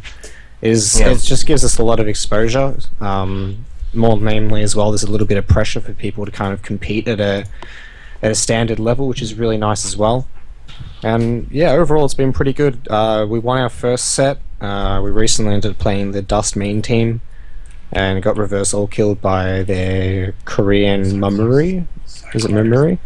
Yeah, it was really close. Like after the game, some of us were like, "Fuck, you know, we could have done this better. We could have done that better." Yeah. And it was kind of regrettable, but at the end of the day, you know, I think so far we've been playing really solid sets. Big shout outs to Tilia and Chan Kim, who are just sort of paving the way for the rest of us. Yeah. Yeah, they're basically carrying us.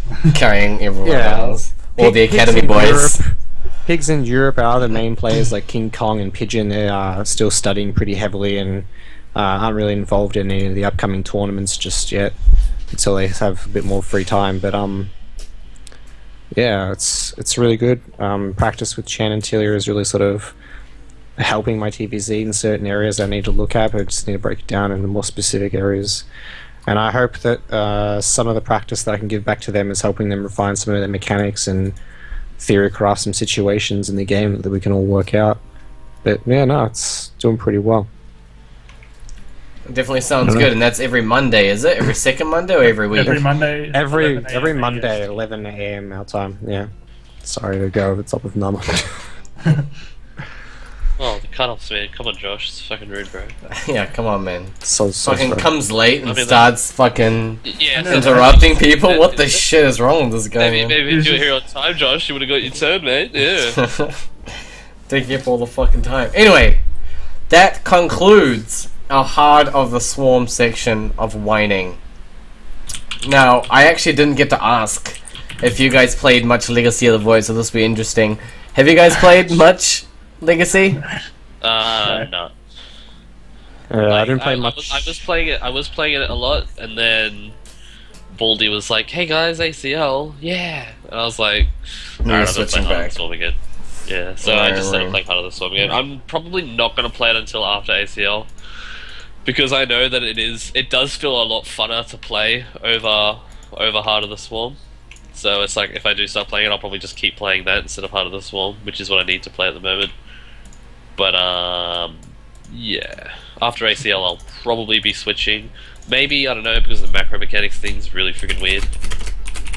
Well, Like, we'll get to the macro mechanics really soon. We're first gonna just, I guess, since everyone's kind of new to the new units, we'll get some first impressions and some first little ideas that you've tried out with these new units, if that's alright with you guys. Yeah. Yeah, alright, so we're gonna start with the protoss. The protoss and Legacy of... Oh, actually, no, we're not gonna do that at all.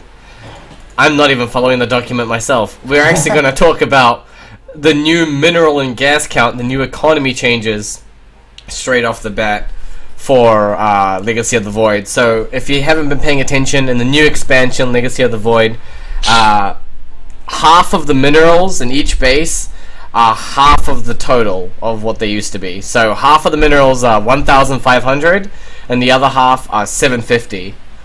Or are they 1,000? 60% now. 60%? So it's like 900. 900. So the bases mine out faster and the gases are also lowered as well. Along with that, instead of beginning with 6 workers, you start with 12. What do you guys think about this first change straight up, starting with you, Cam, across? Starting with 12 workers, like, it speeds up the game a lot. I think a lot of people are a little disappointed because it gets rid of the early cheeses, but, like, I don't like the downtime at the beginning of games that much. Like, it's weird going from, like, a late game ZVT against Bio or something and you're doing all this random shit around the map, and then suddenly it's back, oh, you know, you got 6 workers, I'll build a 7th one, wait a couple seconds, alright, now I'll build my 8th worker. Or build an Overlord at 9. It's But just like, it does give you a lot of time to think about what you're gonna do, though, right? not really. Like, you kind of know what you're going to do before you get into the game. Alright. Yeah. But you, Nama, what's your initial thoughts when you hear this worker change and minerals as well?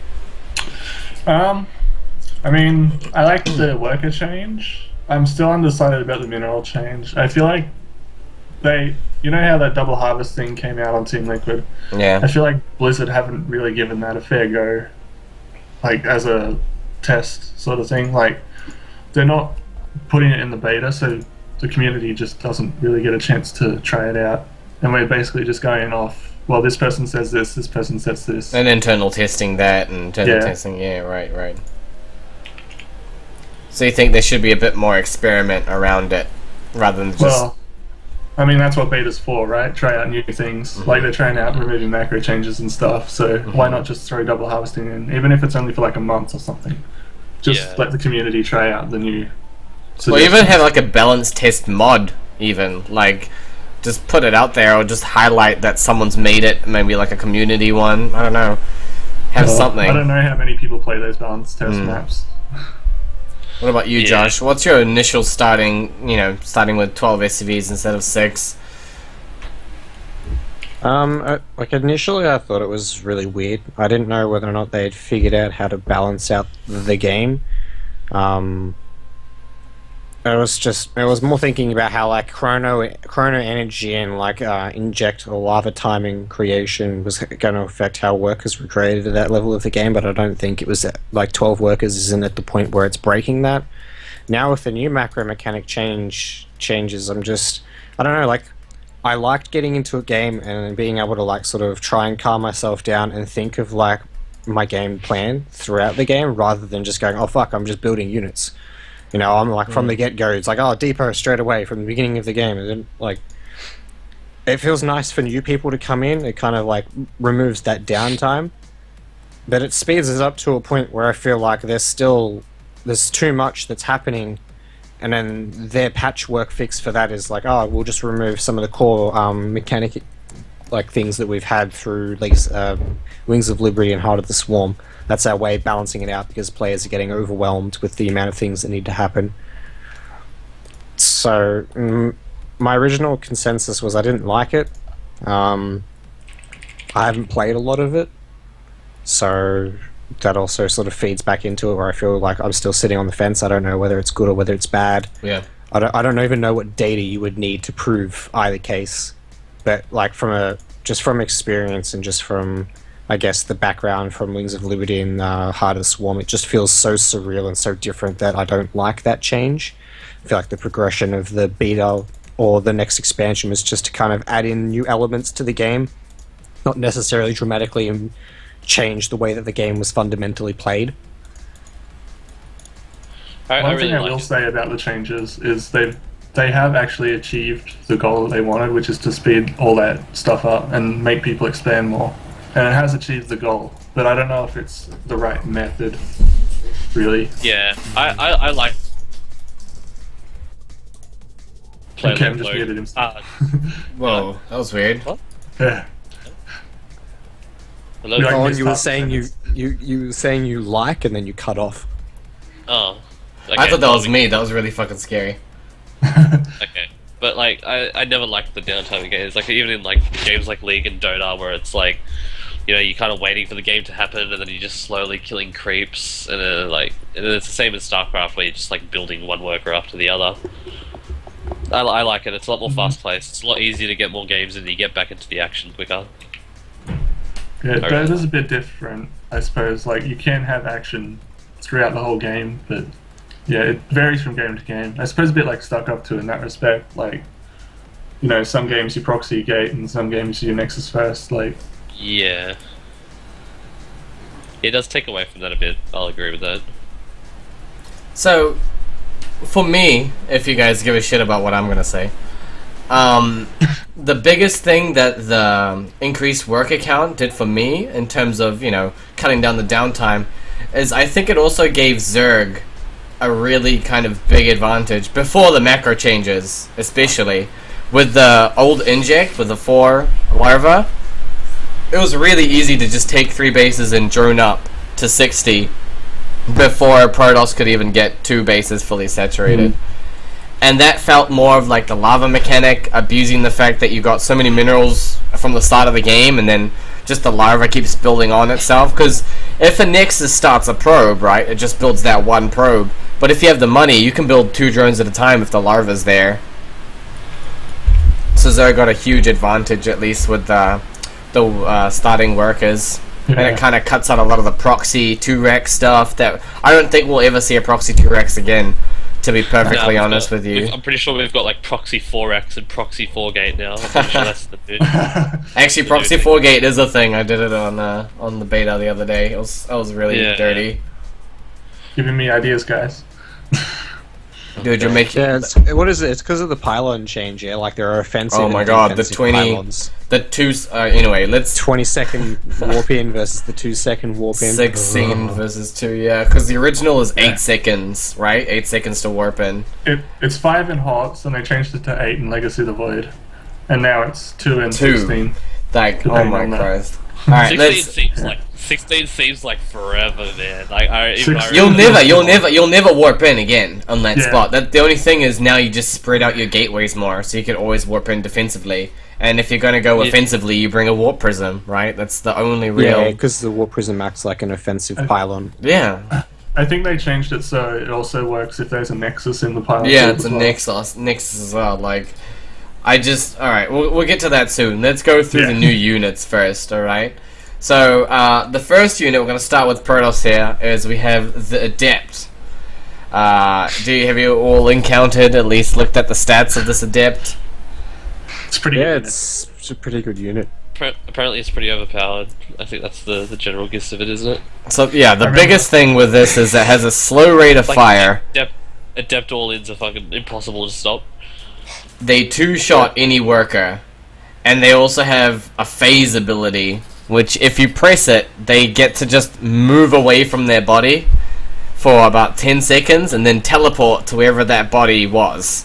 Or you could cancel. And they can cancel it as well. So it just makes you think like they're gonna go there, but they're actually not. And But you they're have to also move your army regardless. yeah. and they also have more hit points and shield than a zealot. What Yeah, they're pretty good. do you think about that? Well, then they need a new unit that becomes a core role for the Protoss like Gateway army. Yeah, like they're making sort of significant nerfs to the Gateway power in certain situations, and making it more of a defensive tool rather than an offensive tool, Okay. which makes a lot of sense. So, the Adept is a good step in the right direction. It means it's going to make more diverse compositions. Balancing it, obviously, is going to be the biggest test. Yeah. Like- It's very powerful right now. Have you had watched Legacy of the Void games, Nama, with the Adept? I think I did see like one game. It was on Huck versus Tops. Top. Yeah. I saw one game on Top Stream where this was a while ago, but like the Adepts took maybe like 10 minutes to break up the ramp. Like they were just so ridiculously slow, but he was just trading so well with them that he could actually just keep this pressure up and not take any damage really. It was really interesting to see that. What do you think, Cam? Have you, back when you were playing, was the Adept causing problems as well? Oh yeah. I would beat some Silver League guy in a macro game and then just make 4 Adepts or whatever and it'd be like, come on, man. Like it's just like the 4, like they try to fake like a San gate and then they just go Adepts instead. Yeah, it's pretty interesting, but it's like the Adepts obviously just fucking overpowered. It's 100 interesting- minerals, 25 gas. Right, that's 25 gas more than a Zealot. That's it. Yeah. I hear they're planning on changing it though to 75 Yeah, and 7550, which makes so much more sense because Yeah, they're I so agree. powerful. Because they also have a shield hit point upgrade to make them even beefier. Yeah. Right? Yeah, well, Kurt- that's like a Twilight tech. Like, you're not really rushing that off unless you're getting up +2 base. I think it's just Cyber, dude. Really? Yeah, it's It's just. Just put it on the side. Is it Twilight It actually? was Twilight Tech. I don't know if they changed it. Oh Christ! I hear haven't anything played about the changing tier. I just remember that I had an option, but I didn't build a Twilight. I played like the other day. I did like the 4-gate Adept all, and especially now with the warp gate changes, where if you have a warp gate next to a pylon, it turns it into 2 seconds. So when you build your proxy pylon, you just build a gateway right next to it, and now your offensive capabilities are even stronger than they were before. I mean, of course, there's more of an investment, the 150 minerals and your production out there, but like, your reinforcements come that much faster. And they're all Adepts too, which are just really beefy and like, it's just the even icing on better. the cake. Yeah, like I really don't know if this unit's going to be in a good place with the warp prism, the warp in change, especially with the warp prism right now, because there's a lot of all-ins where you just you'll get a couple of Adepts and a mothership core to defend at home, and then you'll go up to 8 gateways on 2 bases, and you'll put the warp prism into the main. The queens are shooting at the warp prism, and then they make 8 Adepts in your main, phase them. 2 seconds. In 2 seconds, and then you react in time. You pull them back, right? Oh shit! Your roachling's coming back, and they're attacking your drones, and then they phase down the ramp past all of your units, and then by the time your roachling gets the Adepts, now they're in your natural. Yeah, I think like a big thing that I remember someone talking about a while ago is counterplay. Like there's no it feels like there's no counterplay to it, because if you chase the shade, then they can just choose to not teleport to it, and then they just stay in their current position and they can attack wherever your units are. Like, the counterplay to it is very weak. Like, there's just not many options to counterplay. Like, that's what Blizzard should be looking for, is, like, counterplay. How to put more counterplay into the game. Yeah, I'm like, the only real option you have is, like, blocking it with SimCity, but that's just retarded. Well, Terran should be doing You that can't just anyway. be expected to run, like, 3 drones or something up to, But like, your even- ramp and, like, Evo block or something. Even blocking it with SimCity, it doesn't have unit collision on it, does it? It is unique. No, They it's can't- just they can't buildings. Go through walls. They can't Buildings, go- no. But Yeah. it can go through units. Yes, it you'd can. have to permanently, even SimCity, yeah, like, even if you decide to SimCity, you'd have to permanently block off the ramp, which is difficult enough for Zerg because creep doesn't always reach ramps from the initial hatchery. Especially with the mule nerf, I think the adept is just in a spot of just too much power, and I think it's got too much utility. I mean, it's in a good place, right? If you think about the marine, it's got everything, right? It's got some late gate potential, it's got harassment potential, it's got attacking right head-on potential, it's cheap, attacks air, it moves quickly. The adept kind of fits all that, but then it's also beefy as shit, right? And then it also sorry? Do adepts attack air? No, they No. don't. Oh, okay. But I mean, you don't really need to attack air if all the marines on the ground are dead and there's only medevacs left, right? Yeah. It's just kind of with things like a few stalkers behind to kill whatever air there is. Like, I kind of feel forced into building a lot of mutas just to deal with these adepts right now, because they kind of clear out your Hydra Ling. Lings in general just do not even do anything. You'll surround 4 adepts, and their hit points and their shield numbers just survive long enough to kill everything. Yeah, that's one thing I always liked about Lings, is that if you do get a full surround on pretty much anything, it tends to die. But except Hellbats, because Terran units. But I mean, even Hellbats, right? Hellbats have like a small arc, and they eventually die. Adepts have twice the hit points almost of a Hellbat, if you want to believe that. Yeah. But even then, it's like, yeah, they're way too beefy. Like if Speedlings get a full surround on it and they still don't die, then it's like, come on, man. Well, speaking of speedlings surrounding a unit, we have the Disruptor. It was recently changed, so I guess we'll talk about the newest Disruptor, the Reaver with a model change, exactly. Reaver. You mean what should we call them now? It's like a cross between a Disruptor and a Reaver now, isn't it? So it's like a Dreaver or something? I mean, it It's looks like a literally a Disruptor. dream unit. It's quite literally a Reaver that doesn't cost Micro and minerals. AoE spell. Oh. Nice. At least it's got, but that's a good example of counterplay, isn't it? Because you can like micro away from the AoE spell. Yeah, it's Yeah. good. I think it's And, a really... like, user error also exists as well. Like, the micro might fuck up and not do anything. Well, Nama, what do you think about this unit replacing your Colossus? Your dear Colossus. The Colossus got nerfed in damage and range. Honestly, I've been wanting the Reaver for ages. Not just as like a balance thing, but also as like a nostalgia thing. Like, if Zerg can have lurkers, I want something as well. And yeah, I'm glad we finally have something that is Reaver-like. Yeah, but it was like the Reaver's AI that made it the most interesting unit. Like, its little scarab thing would fly around and fizzle out and do all this weird shit. Yeah. Sometimes it would make like the most miraculous hit on units ever, and other times it would just like go out there and just sort of spin in circles and do nothing and pop.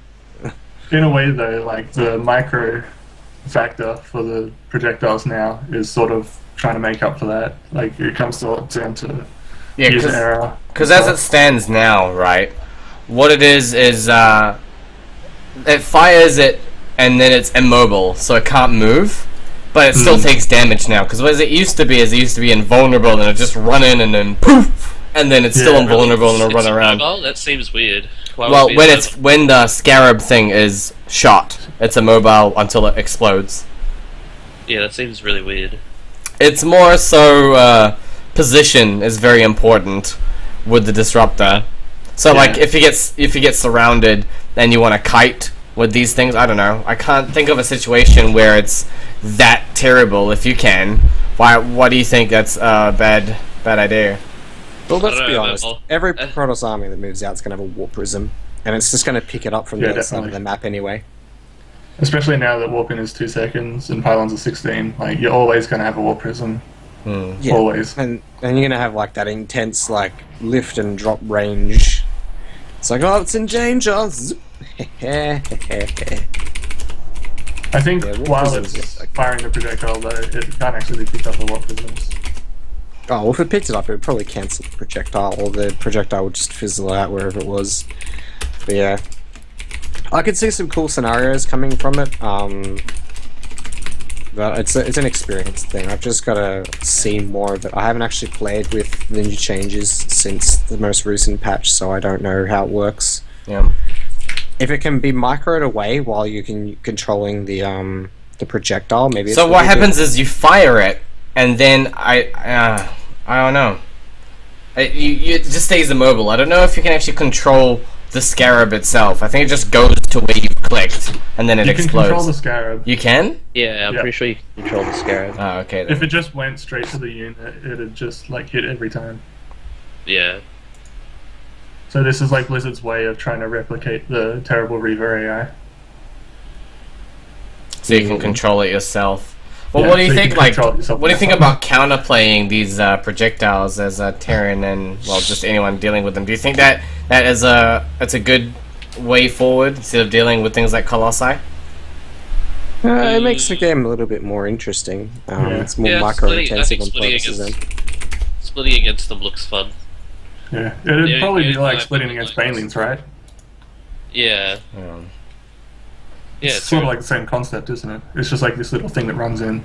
The only thing and I've never explodes. liked, like this is especially what I don't like against like Roche Hydra when they've got like storms down and shit, is that like Roche Hydra's so slow that it's really hard to split against them in the first place. Like that's my only concern, that the Zerg army is generally going to be too hard, or just not even have the capability in the first place to split against it. That's great.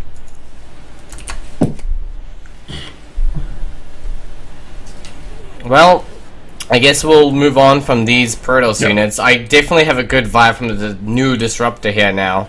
When I was Yeah. playing against it, it did have its really strong moments where it's very strong defensively and offensively if you position it really well. And we'll move on to... Oops, go, carry on. No, I definitely like it much more than the previous iteration of it. Where it just kind I of... don't know. The other, yeah, I agree. Yeah, I played Zerg for a bit in the Legacy of the Void beta, and I would just like lose armies to 2 disruptors, and I basically cried. Those things were brutal. They were fucking Yeah. brutal. They had a huge radius. They were so fast. You're just like, oh, okay, I would like to split. Oh, no, I'm dead. Okay. Yeah. The Cyclone, guys. The Cyclone. Where do we start on this unit? They just, the new... And the Cyclone is, I massively disagree with it. It's the dumbest unit in the game. Like, there's. Have you seen the newest patch? No. The Cyclone lock-on damage reduced. You can lock onto air units again. You can increase lock-on damage, and they reduce the damage the previous patch as well. That does to ground. The problem was that I'm not complaining about the damage or the balance. I'm complaining about the actual unit design itself. Like, what do? You just like the thing's automatic as well. Like, how stupid is that? Yeah, like, it's they- It's auto just a cast ground summon. phoenix. Yeah. like, they're just walking around. I don't understand it at all. It feels to me like a more mobile warhound, like it can attack Yeah. everyone, and it can move around while it's doing it.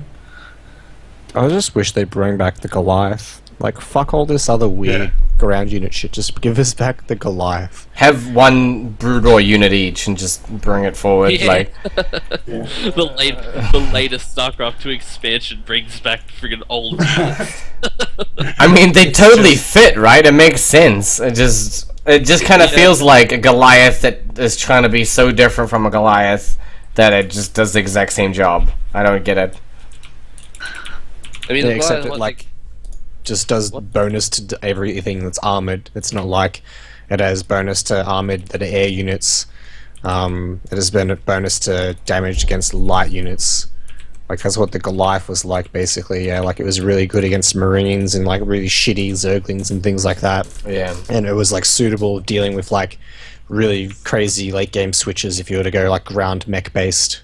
Yeah. Like that's what it was. And then like the Thor come in and it was like kind of like a Goliath, but It it was was much slower slower. and bigger and does more damage on the ground than in the air. Because the Goliath does more damage up in the air rather than. Yeah, because they had like a constant stream of javelin missiles and was like, yeah, bitch, let's go. And would do pretty well on the ground. Unless there was armored units like, I guess in Starcraft II it would be like Stalkers or Roaches. It would just fucking do terrible against them. But it would do decently well versus like Hydralisks and Zerglings. Yeah, I definitely agree with all of you guys. The Cyclone's just in this weird spot, as I've seen on streams and I've played with it myself. It's just kind of a unit, and then it's not even like the Marine, because you don't even really micro the Cyclone, it just kind of does it itself. And it's actually really expensive too, and it comes from a factory tech lab factory as well. So I don't know. I don't think it's that it's not fitting any role that was missing in the Terran. I guess like anti-air for mech, but like even then like turrets kind of deal really well, and like I don't know. It's a weird spot. It's a weird spot for sure. I'm not. I feel like convinced. anti-air is one thing Terran is not lacking at the current stage in the game. Like they got Thors, they got turrets, they got Vikings, they got Marines. And Like what more do you need? Liberators. Yeah. They just also got No, Liberators. Liberators. What? Like yeah. Liberators are the Cyclone dumbest seems like- unit. Right. This. I haven't played against Liberators at all. Yeah. This is. Wait, I've definitely They're the played most against American Liberators. unit in the game. American. There's so much freedom that comes from those units. Freedom. I think I remember you saying this before. It was hilarious.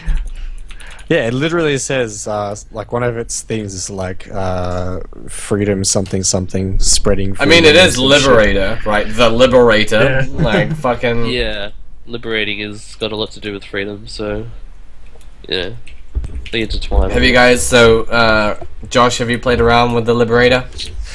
Yeah, I mean, like, it hasn't really been touched up since, unless I missed something in the patch notes. It's Not still really. kind of, like, used as a single, area of effect target. From the ground, yeah. It's pretty decent against, like, clumped air units that are light, so, like, Phoenixes and Mutalisks. It sucks against anything that's armored. Its anti-ground weapon is, like, it has a very unique feel. Like, these new units seem like units that you can't necessarily mass apart from the Adept. I don't know about the Cyclone. Like, the Cyclone... Oh, they used to be. massed, like, Yeah. like crazy. You would just be like... Like oh, Warhounds too. It's just Yeah. Terran mech. It's just Hellions and Cyclones. Like, I hope that doesn't come into that stage of the game again, because that would do my head in. Like, the Cyclone will be nice if it fits, like, a very unique harass role and synergizes with the mech ball a little bit to give it more variety. But if we start seeing games with the Cyclones just getting, like, amassed, it's just, like, literally Cyclones, then I'm gonna be like, yeah, okay, it's a dumb unit again. I mean, what about the 'Cause- Liberator? I think the Liberator definitely is not massable. I mean, up until Nah, a they suck point, massed. because they don't overlap their ground attack, do they? No, they don't. So it's like... Not anymore, what- but like They used to. That was an amazing period of Yeah. time. there was a point when they first came out where they could shoot on each other's area of effect, and you would just like kill entire armies in 2 seconds. Because they're like fast-firing siege tanks, one-shotting Hydras. Yeah, Oh, I mean, no, like, no. with like +2, they were doing something like 90 damage every like 1.5 second to the ground. It was insane. Yeah. You'd like 2-shot tanks when they came into range. It's just like, oh, your entire mech army's gone to like 3 Liberators. Yeah. See you, man. But I think they're in a really good spot now for me. With the new air separation change, did you guys see that? The separation radius was changed for air units on mutas and pretty much everything. It makes air units really weird to control, especially when you're trying to split against Thors or Liberators like this. I remember making like 25 mutas, you know, in standard ZVT almost, and he got a couple Liberators and you're trying to split and it's just kind of... It's just mashed up. How does it work? Because I heard it works sort of like Brood War, where the units Yeah, just, like, stack on top of each other and they don't stack spread. on top of each other and they don't spread for a longer amount of time. So if you're like harassing and Liberators come along and you run away and then you decide, all right, I'm gonna take an engagement, and then you split up to attack, it takes like a little bit of time before they fully separate, and you lose so many mutas to these Liberator shots. It's insane. And I think that was definitely a buff. What was the purpose of it? Why did they do that?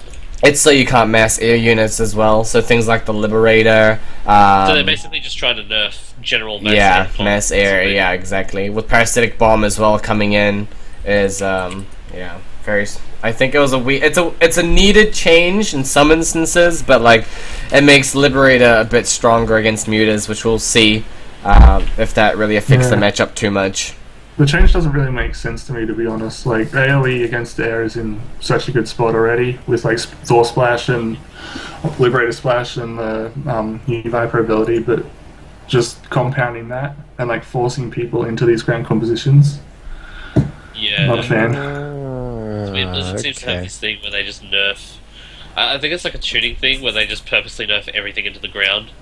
Or if something's controversial, they'll nerf it right into the ground, and then they just kind of tune it from there. Almost. Alright. So the Disruptor isn't like as micro as we thought it was. So I got one now. It's called Purification Nova. It's a 21-second cooldown. When you go to attack it, it's like you almost have to have almost a predict sense. Yeah. So you'll get like it a goes radius to where it around goes. it, and then you kind of just like go, okay, I think they're going to be here, and then like a smaller version of itself comes out and goes to said location. But when it gets activated, you can't control it. Yeah, it's like a nuke. Yeah. So it's like a fire and forget unit. But as it does that, it stays in a certain position and can't move until that attack's either activated or the unit itself dies. So that's kind of interesting. I think in par with Warp Prisms, they're going to be very interesting. The Warp Prism itself as well feels faster. It has a base speed it's of faster, 4.13. and you can pick up from 6 range. Yeah. Oh. Yeah, it's kind of disgusting. I hear Yeah. Protoss is in a really bad state at the moment, so it doesn't really matter just yet. I mean, against Zerg, maybe. Against Terrans, just face roll. And I think PvP is becoming really cool with this Warp Prism change. But, like, the offensive warping capabilities of the Warp Prism, like, we already see so many, like, Warp Prism shenanigans, like, just, like, zooming past turrets and spores and then warping in right on top of mineral lines without a care. And I think this is just going to increase. Yeah, well, it definitely feels very different. I wish there was a little bit more distinguishable features to pylon. Oh, never mind. Okay, I can see now. I was like tripping out. I was like, what? I don't understand. Like, which pylon's more defensive? Yeah, they're gonna change that as well for sure. They have to make it more distinguishable. Yeah, it looks really weird. Like, the pylon itself should have something on it that distinguishes itself, because you have to like double click on your pylons to see which one's which. Pretty sure. Oh, the outline. even if The I- outline even if I is use the different. warping, actually, it shows me. Okay, it's fine. So, I guess that's anything else you want to say about the Liberator before we move on? Fuck the Liberator. Fuck the Liberator. Death to the Liberator. Weird roll. I Like to see what happens with it a little bit later when it sort of gets more figured out. Obviously, not a massable unit. It's pretty shit when you mass them. They have counters to them that just sort of destroy them. But very good zoning tool for Terran. I think there are certain units from the mech composition now that feed really well into bioplay. The Liberator is obviously one of them. It's a good way of dealing with lurkers if you still want to play bio. I feel like so with Terrans we're going to see more mixed compositions than anything else. It's interesting that we have a 50-50 split here. I'm actually really happy with the Liberator, but I guess I don't play Protoss too much to understand the real troubles they're Nama. But I like where it's at because they can't attack buildings, so there's a definite way to deal with them. There's like such a hard counter, and their anti-air attack only really affects your mutas, so Corruptors do really well against them as well. But now we're going to move on to Zerg on that note, and we have the Ravager here. You mean the mobile siege tank? I don't know if you'd call it that. The Ravager morphs from... That's Nama's feedback, by the way. He's I don't know what he's doing. He's got a fan in the background. I don't know what to do. What is yeah, that? it's It sounds like there's a bloody bull huffing in the background. Like, Yeah, it's fucking crazy, dude. It's like a dubstep remix. But the Ravager morphs from the Roach means after the morphing it'll cost 100 and 3 supply. What do you guys think of this unit with its skill shot? With the skill shot, I actually like the skill shot in terms of design. Like the whole, it's basically friggin' Cogmore's ability from League of Legends or whatever, but it's like, it's a cool little like dodgy thing, you know? Like but it's really weird to balance. Isn't the Ravager really strong now, actually? Isn't it like...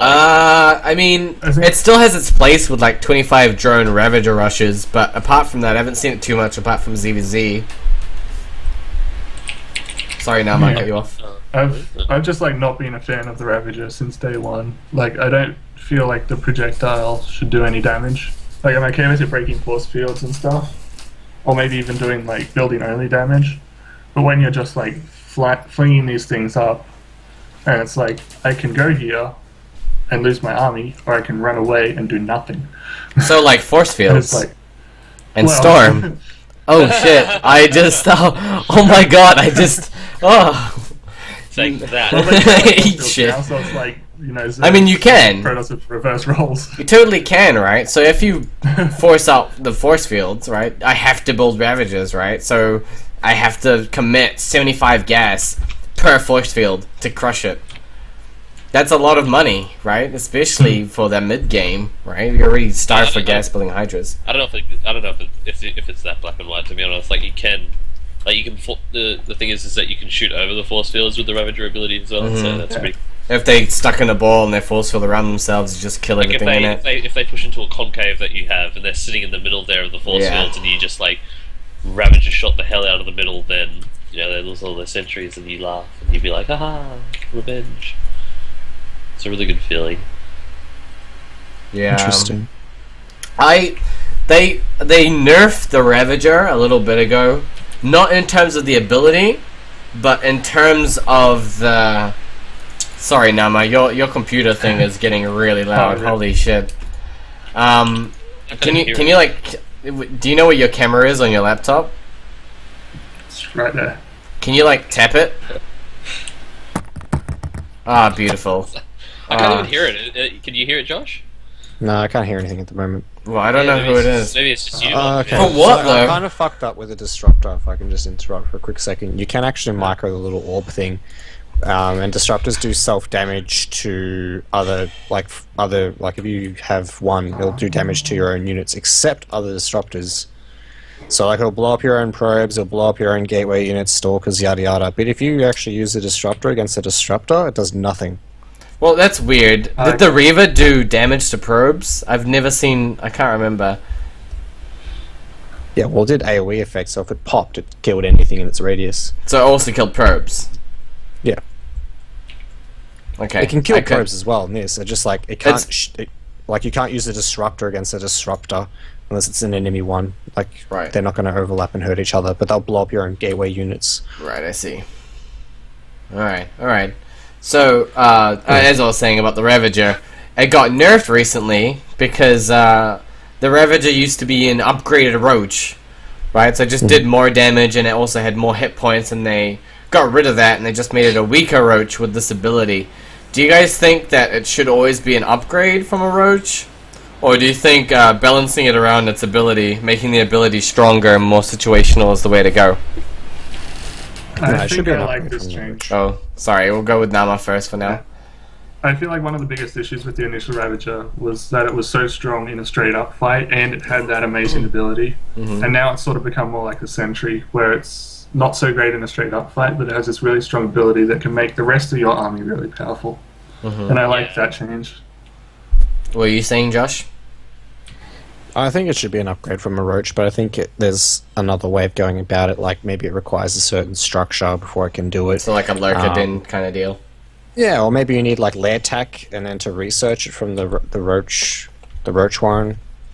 Something like that, rather than it just being like a staple research from Roach from I whenever you don't get. know about the lair tech, because then it's like, you know, once you got lair tech out, you can get Hydras, and that's kind of like The overlap. Yeah. yeah, It like overlaps with lurkers then. Yeah. yeah. like we need, because right now like Zerg kind of has nothing until they do get. Like, we've got Roachling Queen until we get to layer tech, and that's it. And they're not even speed roaches until we get to layer tech. And then the Protoss has the depths and still has sentries. We've got Liberators coming out earlier as well. The Ravagers deal really well with Liberators when they're attacking ground. And I think Ravagers are getting a range upgrade on their ability. Oh, they've already so done they'll it. be Yeah, able to they've deal got with- it. Yeah, they'll be able to deal with tanks and stuff a lot easier now. Yeah. Yeah, that'll be cool. Well, let's talk about the Lurker then to finish off here. Disgusting unit. The unit I hated the most in Brood War, for sure. Really? But oh yeah, I played Terran in Brood War. Yeah. That makes sense. Dark Swarm and Lurker was my bane of existence. But now, the Lurker kind of feels it's playing a different role in ZVT against mech. Blizzard addressed this. The Lurker, of course, burrows and then attacks only while it's burrowed. A lot of AoE splash damage in a line. How it's being used right now is because of how the AI works, the Lurkers kind of get targeted last. So you run in with your Roachling or whatever you've got, or Hydraling, and then you just kind of burrow the Lurkers on either side of the army, and then just kill everything in between them. I don't know if I agree with that, but it definitely seems really cool from a Zerg perspective. What do you think, Cam? Yeah, Lurkers look like they're going to be a lot of fun. I do have some concern, maybe in ZVZ a little bit. I recall back to my game versus Vibe, where I beat him pretty convincingly in the early game, and then it was like, and then he just turtled on Spore Lurker, and because I didn't decide to make Lurkers myself, he ended up beating me 3 bases to 8. So that was kind of embarrassing, but I was like, ugh. Because like spores are already your kind of ultimate anti-Zerg air, and Viper ability as well is also anti-Zerg air very well. Like Viper ability kills mutas pretty convincingly. It kills Broodlords on their stack as well. Yeah. Yeah, it kills nearly everything. So it looks like Lurkers are going to be the way to go in ZVZ, and it's really easy to turtle up on Lurkers because you can't push into it. Like, I mean, see, the thing is, you have to get to Lurkers though. So far, what I've played is there's a lot of Roach Ravager or a lot of Muta plays, and then Lurkers kind of get destroyed by Ravagers because they're stuck in the ground. Yeah, I guess I never thought of that. I think when I played though, I think when I started playing was when the Ravager got like nerfed right after. Yeah. So I didn't experiment too much with Ravagers. What do you think, Nama? Building 20 Adepts and then they all get killed by 3 Lurkers. How will you deal with Assault? Yeah, I'm a fan of the Lurker, mainly because of the nostalgia sort of thing, but yeah, I don't know if it really has a place in Starcraft II. Like, the way units stack in Starcraft II compared to Brood War, it makes the Lurker, like, so ridiculously good compared to its Brood War counterpart. Yeah. Maybe they should make it slower or something. Well, I guess like that's a really defining factor. You've got to figure out what its role is, whether it's like a part of the game at a certain time and then people phase out of it, or whether you want it to have some kind of longevity. I think Zerg needs a unit where it's like, hey, you can't push into this type of thing. You know what I mean? Like, we kind of have definitely the the Lurker. Yeah, the Lurker definitely fills that role. But like, it might not be as relevant in ZVT with Bio, because against Bio you had Banelings type of thing, so that was like, it was kind of like a soft you can't push into this position. But now you have Lurkers and Banelings. Yeah. But then against Protoss and ZV Mech, like we had nearly nothing. Like, they could just push into us, and even if they got fungled, they could just recall out of it. But now Lurkers are like, yeah, if you push into this, you're going to take some damage, type of thing. Yeah. Whereas like Protoss always had force fields and Storm. Like, you cannot push into Storm, you cannot push into force fields if you don't have like Crushes or whatever. Lurkers are really good offensively too. They're range 9. They're higher than a Colossus right now. They're really crazy. Like, oh, really? Is that that's just base. It's base 9 range, and it does, I think it's like 30 damage to armored and 20 damage to normal. It's something incredibly strong right now. Like, I don't see... I just think it's so strong, and I don't know why everyone's not complaining about it yet, but it's gonna start soon for sure. They're very strong. I have seen some lying around about lurkers. No, Josh is getting fucking bored. All this zerg shit. Alright, we'll end it on, No, I just needed to stretch. I was playing with Zerg just then. Lurkers are pretty good. Yeah, they're pretty strong. Now we're going to talk about the macro changes that came into play last week, I think, if I remember correctly, the end of last week, where effectively injecting larvae from your queens is now automatic, but their effectiveness is now halved. Mules are completely cut. And Chrono Boost is also completely cut. Before you start looking at what's been discussed already on Reddit and things, what was your first reaction to this, Josh? What the fuck? I don't know what the math is behind it, but the mule was it was a catch-up tool for Terran. Yeah, like it was used as a way of balancing out our economy while we weren't necessarily getting as many workers out at the same time because of Chrono Boost, because of the inject cycle, and how many drones a Zerg could produce at X amount of time. So it was like our catch-up, and then sort of in the later game, it was, oh, I just lost a bunch of SCVs, now I can drop mules and I can have an economy to withstand and rebuild. It's no longer the case, so that was kind of very hurtful. Like, the other two spells aren't anywhere near as pivotal. Like, scans are okay, but they're like, you know, they have their timings. Oh, I don't know what he's doing because I didn't Reaper Scout. I'll scan. You know, like, that's it. And then you got all this build-up of energy. I don't think the cooldown of the supply depot is going to be, like, that great. I mean, it's 100. What? How much supply does it give? It's 5 supplies, isn't it? Something low like that. I'm not sure. Like, the new depots, I think, give 11, so I imagine it would probably give, like, 11 supply or 10 supply.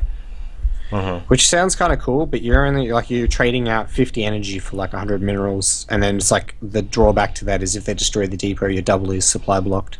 Yeah. So I guess that's kind of like a cool feature. Like, it has its perks and it has its drawbacks. I mean, do you think, like, you can invest money into barracks faster without having to build the supply depot, which is kind of cool.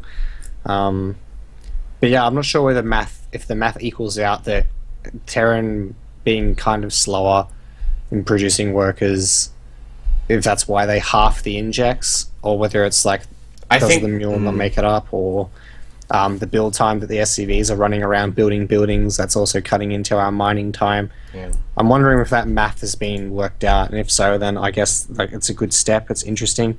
My biggest argument is they go about trying to speed up the game by increasing worker count at the start of the game, and then they pull back on that suggestion by removing the other macro mechanics. So now you can't produce anywhere near as many workers, you can't chrono out workers, and you can't use mules to boost your economy.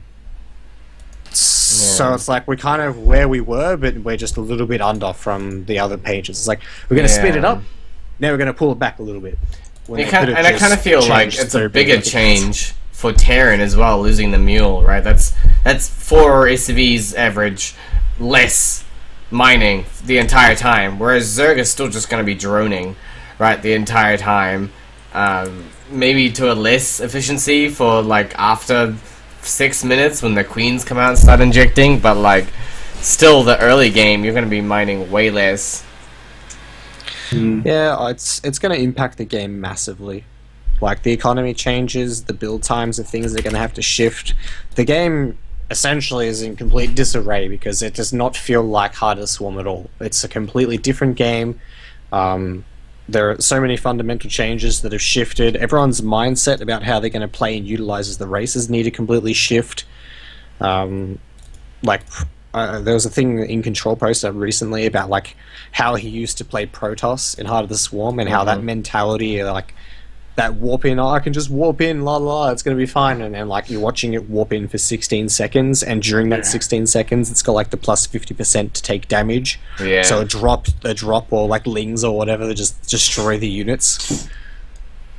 Yeah, so mentality is going to change in the game. I mean, you can still defend really easily with the warpins. You just put it next to a Nexus, right? It just requires more forward planning. Yeah, the forward planning. I like that. Like, it puts some skill into SimCitying. I reckon that's actually pretty cool. Yeah, well, there's a tactical advantage about placing your buildings in a certain order. Spreading out gateways is kind of cool too, so it's fine. Yeah. Like, one of the biggest things I thought was weak about Protoss was they were always having to be clustered around pylons, so I thought they were very susceptible to nukes or something like that. But, yeah, just completely different game, and we're going to have to go into it and be very open-minded and see what happens. Nah, man, Blizzard doesn't know what they're doing, dude. Dead game! Dead game Yep. confirmed! Well, what do we think about the chrono cut and the spawn lava being autocast? Let's talk about the chrono first, and then we'll get to the bullshit at the end.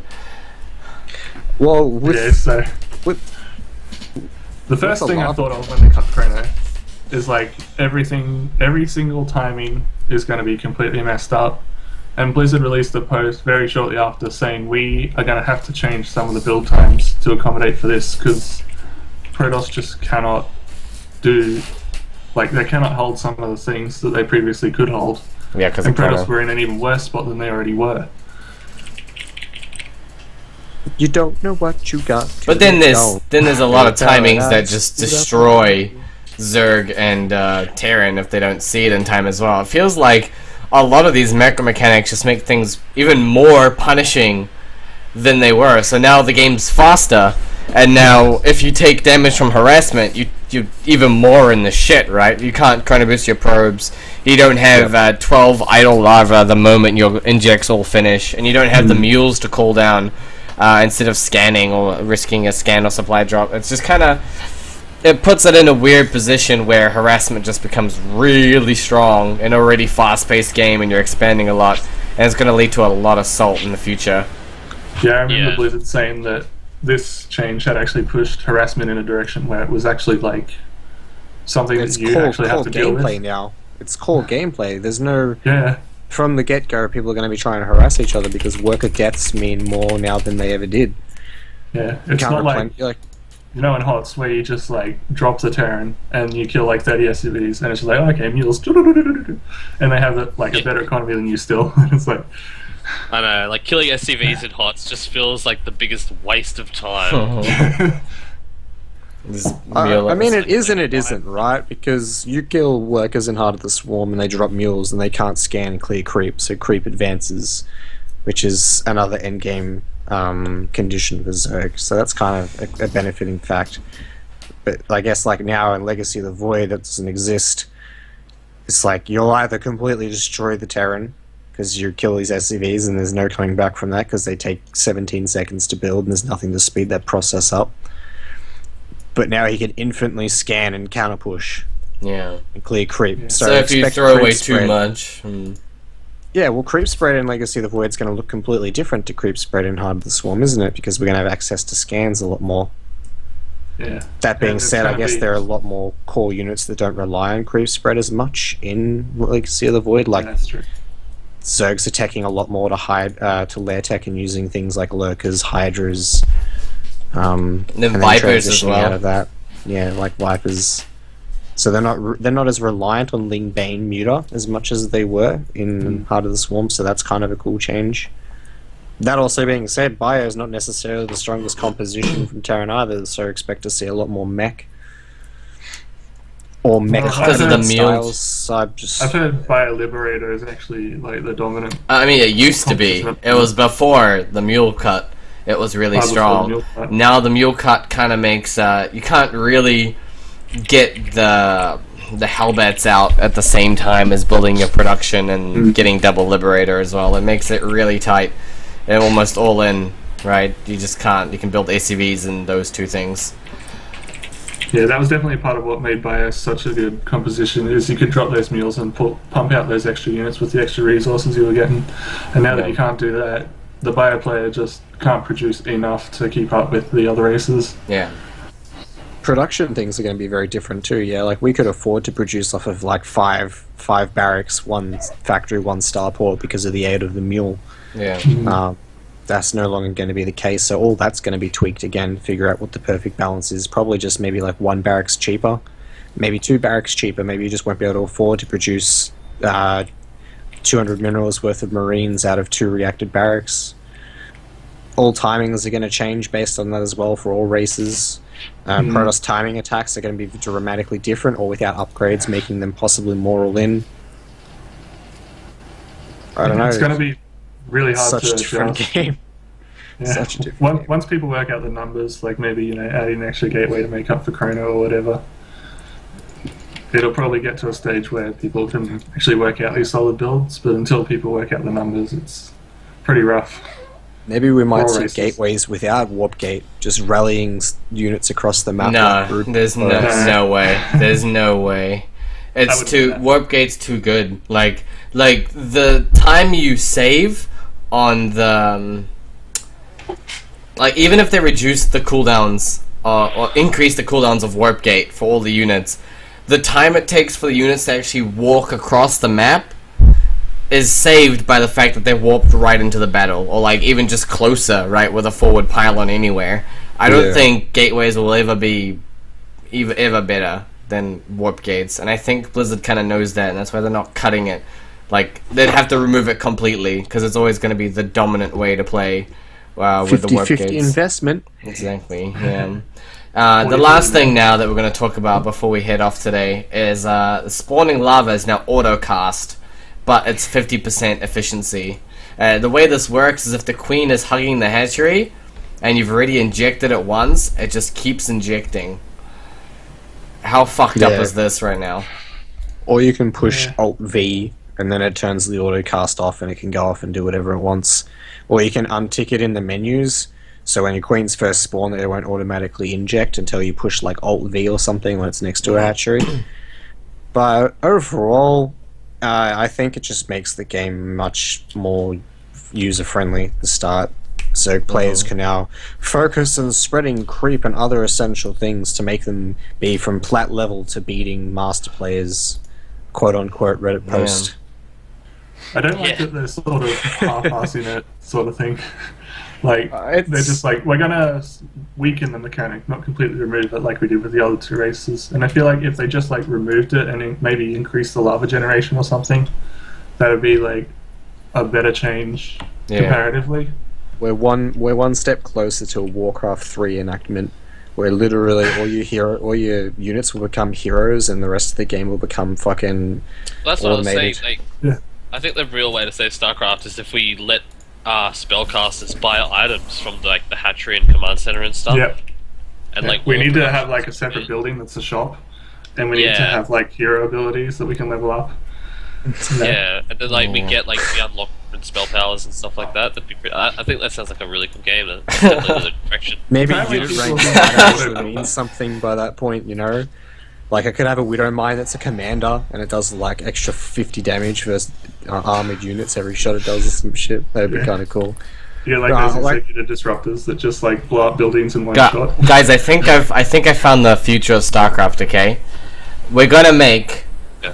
all production automated. I Okay. heard that. That was so dumb. All right. They actually said they were gonna do that, but let's go there. All the production's automated. I don't think they said they were going to do it. I think they just No, yeah, they tested it. Okay, but make sure, right? You want to make the map really standard, you know? So it's going to be a 3-base map. So there's 3 different entrances into your base, into your main base, literally, right? You're literally stealing my joke, man. Fuck you. Anyway, so are we in favor of the spawn lava at all, or no? Interesting Well, mechanic yeah. choice. I think it just coincides with removal of mules. I don't think they should be trying to get rid of macro mechanics. I think they should just be making them a little less punishing for casual players, instead of making it so someone in Gold League has the same fucking lava production as someone like Sue. Like, it's a bit ridiculous. Yeah. Plus, I think Chrono's a really interesting ability. Like, even though it gives them like a million bloody all-ins to do, it's still kind of interesting. But I think even now with Warpgate, I think that kind of like diminishes a bit, doesn't it? Yeah, definitely. Yeah, for sure. Like a lot of all-ins in HOTS rely on a proxy pylon, and if you don't have that proxy pylon, it's not near as strong. I mean, now you just kind of wall it off with gateways around it, and then the pylon just take becomes that Warp strong. Prism. Yeah. Or you just bring a warp prism, yeah. Well, Yeah, but it's then you not got to like- invest in the robo and everything, and it's like I think Inject has always been the one that's at the center of this. Like, Inject is literally just do it every 40 seconds or you die. Like, that's it. I think that's why, like, Zerg is, like, quite often, a lot of new players don't like to play Zerg because You just You wanna keep go, like, dying Zerg. from injecting, yeah. yeah, like, you die because you just don't inject, like, and then that's the bottom line. So they shouldn't try to make it. They shouldn't remove it. They should just make it less punishing. Maybe like if you do it automatically, like you get 4 lava instead of 2, maybe something like that. I don't know. Like, it's not the most thought out idea, but I think it's better than what we got. It's hard to like change it and justify it. Like, you've got to have it in its current state, or you've got to like remove it completely. It's so hard to change it in a way that makes sense, I think. Yeah. Well, I guess that's us then. I think... Not really too much else to kind of whine about. I mean, Yeah, I mean, we I can't... can whine about Josh again. Yeah, we Yeah. could whine about him being late Like, again. man, fucking hell, dude. You Fucking... knew it was at 7. Why would you go have dinner? I know, right? Fucking Hell, eating? What the shit? dinner was why- done and dusted, and I was like, fuck yeah. And then it was like, oh, Josh, by the way, can you just do the dishes, mate? And I was like, oh, I think I could do that. So here I am, scrambling told through him to- fucking doing dishes and You're stuff. like, you're like, Dishes Mom! I'm gonna go I told you not to disturb me when I'm cleaning my room. We did get one question here. I think this was from Iris. It says, what do you think about bringing back a neutered version of Chrono that only works on probes, or is a certain percentage slower than HOTS Chrono, and maybe do the same for the Mule? That's like Yeah. half-assing the mule. It's like Yeah. making the mule return half of its investment and then making Chrono like half as effective. Like, there were unique traits to each race that, if executed properly, you could see the difference in the level of play between someone like Innovation and someone like me, or someone that's in like Platinum League. Yeah. Like, it physically showed. You could see that there was more energy on the orbital command centers. More You army? could physically see, yeah, the army difference. You could see the income boost. Like, those are all things that casters and stuff just neglected to talk about. It was like, oh, who just lost all his workers and now is just dropping mules. Yeah. No one ever talked about. Like, maybe it was talked about at the beginning of like Wings of Liberty, like the main focus and The role macro of Chrono mechanics, boost yeah. of the mule and stuff like that. But now that the game sort of cemented itself, now people just look at it like, oh, it's nothing. But it makes a huge fucking difference. Yeah. It really does. It's like Oh, make then or hit break me at the same sometimes. time. Yeah, it's just a whole different ball game. And now just kind of, I don't know why they take away such like key points of it. I mean, I'm glad that they're trying shit like this, you know.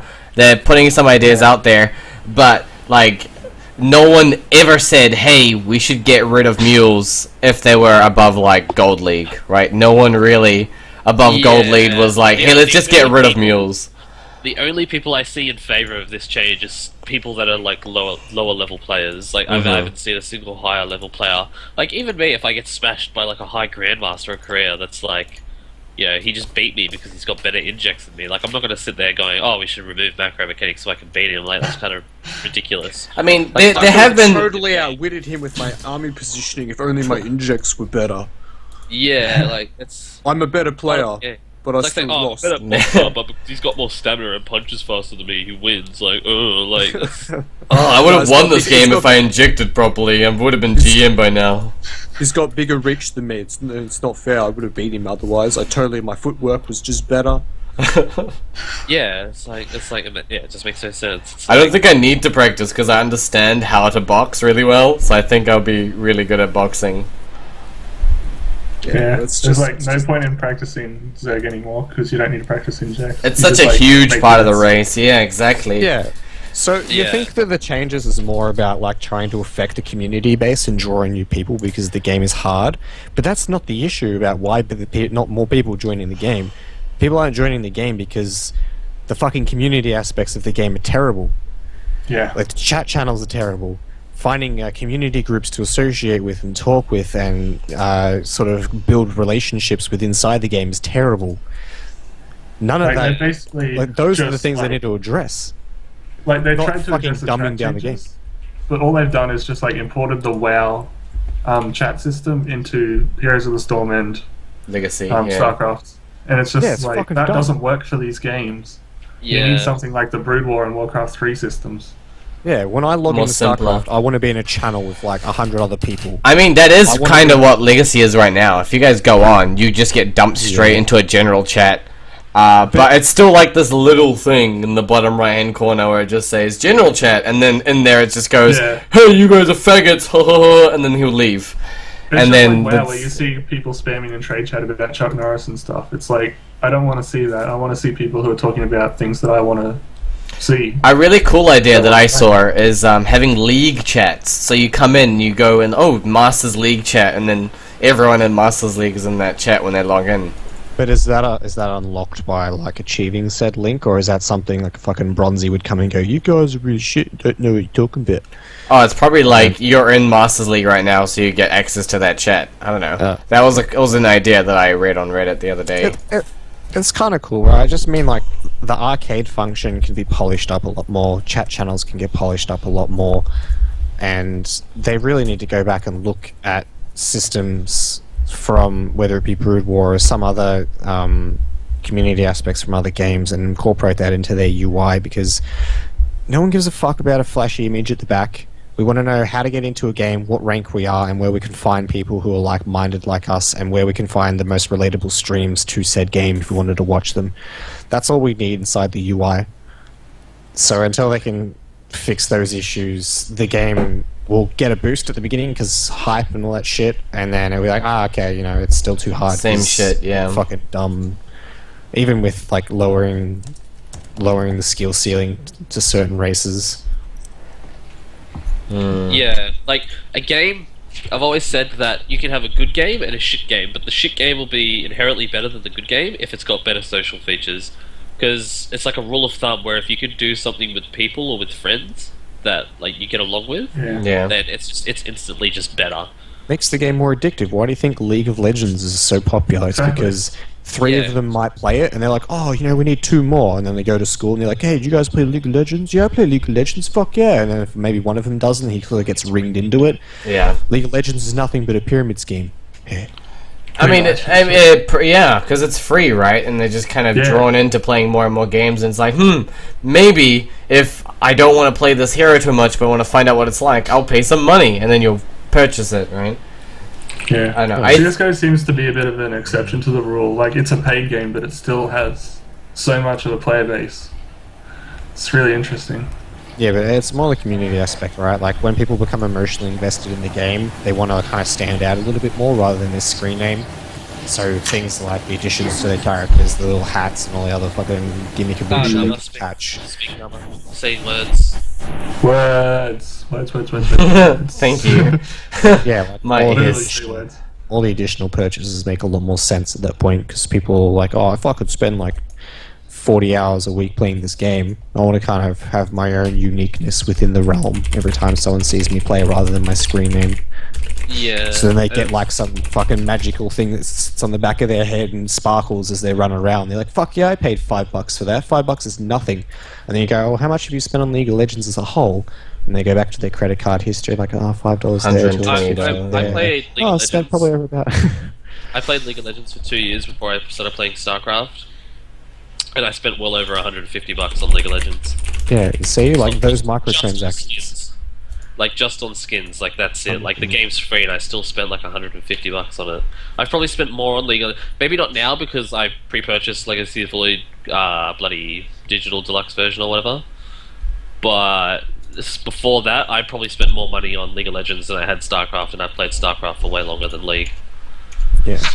Yeah. Well, there's no transactions in StarCraft, so even if you wanted to spend money, you can't. Actually, Yeah. that's something we can whine about next fortnight, about microtransactions in StarCraft II and how they're missing, and how Blizzard hasn't been listening. But anyway, guys, Neglected this sort of monopolizing, making a lot of money off of it. monetizing feature for so long. Every It's- game has it now, and it's such a big part of every single game, 'Cause and Blizzard the thing just is, refused yeah. to do it. Like we're all here pretty much because of the esports side of things as well. Like we like StarCraft as a game, but we're also here because we want to see as an esport. If you go, my mate took me to a baseball game not too long ago, and when you go there, it feels more like a parade than it is about Yeah. the actual game of baseball. Like, obviously, it's still the centerpiece, but there's so much other shit going on as well. Like, every time the home team scores, like, you know, their bloody theme plays or whatever, there's merchandise going on and stuff like that. Hot dogs. And, like, yeah, or hot dogs or whatever, and then, like, people are, like, cheering and stuff. But it's just, like, in StarCraft, like, there's no team, like, flair that you can even show off, really. Like, you can't even buy, you know, little SKT jerseys for your zealots or something like that. Like, Or you could buy some Exile5 t-shirts on the website. Yeah. Yeah, exactly. Merchandising is like this is sort of broadening on different topics, not necessarily esports, but this sort of dives into like what teams should be doing. But developers can work with teams, yeah. Like we were talking about, if you could get like a decal and you pay like $2.50 for a decal, The and that thing is, was like an Josh, attached skin, but then like the organization got a cut. Everyone already does that, but StarCraft. Like, Yeah. you see it on Yeah, you see it on CS:GO. Everyone's got like CS:GO's Fox big skins and Fnatic skins and shit like that. Even League of Legends, there's like, isn't there like SK Telecom skins and stuff like that? I'm positive. I don't I've know seen- about LoL, but in Dota you can get like banners and stuff with the different Yeah. teams and all that. Yeah, like Yeah. There's a lot of advertising for all the different teams out there. And in StarCraft Yeah, it's well- just like, oh, you might have your team located somewhere on the map, maybe. Or you can change your Depending on clan little logo in front of your command center to be like a penis or something. Yeah. Well, So not it if gets you're in like reported GSL or and Pro moved. League or whatever, because you got to use the standardized accounts. Oh wow, really? That's true. Well, sometimes like the what was it? The game heart features were really cool. How they used to have the Yeah. logos and stuff. Like they took some of that, but like the digital real estate space that should be incorporated onto the maps or into the map design is something that StarCraft is just not utilizing. Sponsors love that shit. I swear to God, when EG was getting like that, you know, the logos all up and down the side of the clan walls or whatever, and it was like Monster, Yeah. it was like fucking Yeah. Astros. Astro would be like, fuck yeah. Not only did I just gave EG some money because of their website and their players, but now because their players are competing in this shit, I'm just getting even more exposure. It's like leveling, it's like Yeah. adding an extra layer, so like it incorporates them. So if their players are more active and getting in tournaments, then it's like that's even more exposure for them, which gives them more incentive to work with certain teams if the team's doing well. Just Yeah. shit like that. Like, Yeah. and and there's so digital many real estate costs nothing. And there's so Fucking many one- instances. There's so many Sorry. instances as well where there's been sports or esports that have been down in the shitter completely, even worse than StarCraft 2's position now, and they've come back because they've properly like invested into the actual esports scene. CS:GO. Like- CSGO is a perfect yeah. example. CS:GO, yeah. Yes, yeah, baseball's a good example as well. I was reading, I think, like I'm not sure how reliable the source is. Maybe I'm wrong. If there's any baseball fans, like point it out. But I'm pretty sure there was a while ago where baseball was completely in the shit. Like no one gave a single fuck about baseball. But then like they did like this massive like overhaul of their business plan and stuff like that. And now suddenly baseball's, you know, it's pretty damn massive. The lowest paid baseball players get like $2 million a year, so that's not too bad. Yeah. Even LoL, I think, was the same at one point. Like, LoL was a pretty unknown game initially. It was And then competing it with exploded 'cause of with all Han the- and Dota. I remember reading heaps of posts of Dota players and stuff like that as well, going, "Oh, you know, the fucking Dota's never going to be like StarCraft. Yeah. StarCraft's so much better as an esport than Dota and League and Counter Strike." And then Blizzard just And didn't now- give a shit, and then everyone was Yeah, investing now in the it's- esports. Now Yeah. it's the exact opposite. Like even like StarCraft's pretty much at the bottom now. I don't know. Heroes of Han is pretty low now. Oh, Yeah. fucking hot! Even I Heroes hope- of the Storm now, like, probably has a bigger viewer base than StarCraft. It's getting there. Yeah. Yeah, it just Pretty came out of beta, right? Like, Yeah. all right, we got to cut it here now, guys. We've been on for about nearly 3 hours now. Shall we quickly answer some We've got 2 questions here. Very, very nice questions. Number 1 from Eugene is, what color underwear are you wearing? X5 Special check, Edition. Black with a green band. Blue. Nama, purple. X5 Wow. Special Edition. Excellent. And the other question here is, what are your opinions on the mobile tank drops, I'm assuming in Legacy of the Void, where you can pick them up while they're sieged? Cute. I don't think that's Very super micro-intensive, so we'll see what Yeah, happens. it looks pretty cool. Yeah. It's definitely It- an interesting Could be pretty damn aspect powerful of the game. too. I kind of don't like it personally, because like how you remember how we were talking about counterplay. against the Adept and how there's no real counterplay, and against things like force fields. I feel like the mobile tank drop kind of fits into that as well. Like, oh, he's got a siege tank sieged up in a medevac. He's going to kill 10 drones. If I didn't go 2-base muter, he's going to kill 15 or 20. Right? It just kind of narrows your kind of play, and it forces you down a certain path. Right now, it's not as common right now because people aren't able to afford that and bunkers and shit like that, or go liberators or whatnot. But back in very early in the beta, when the mules were still there, I don't know. I think muters just were forced almost. Apart from that, you couldn't really do anything.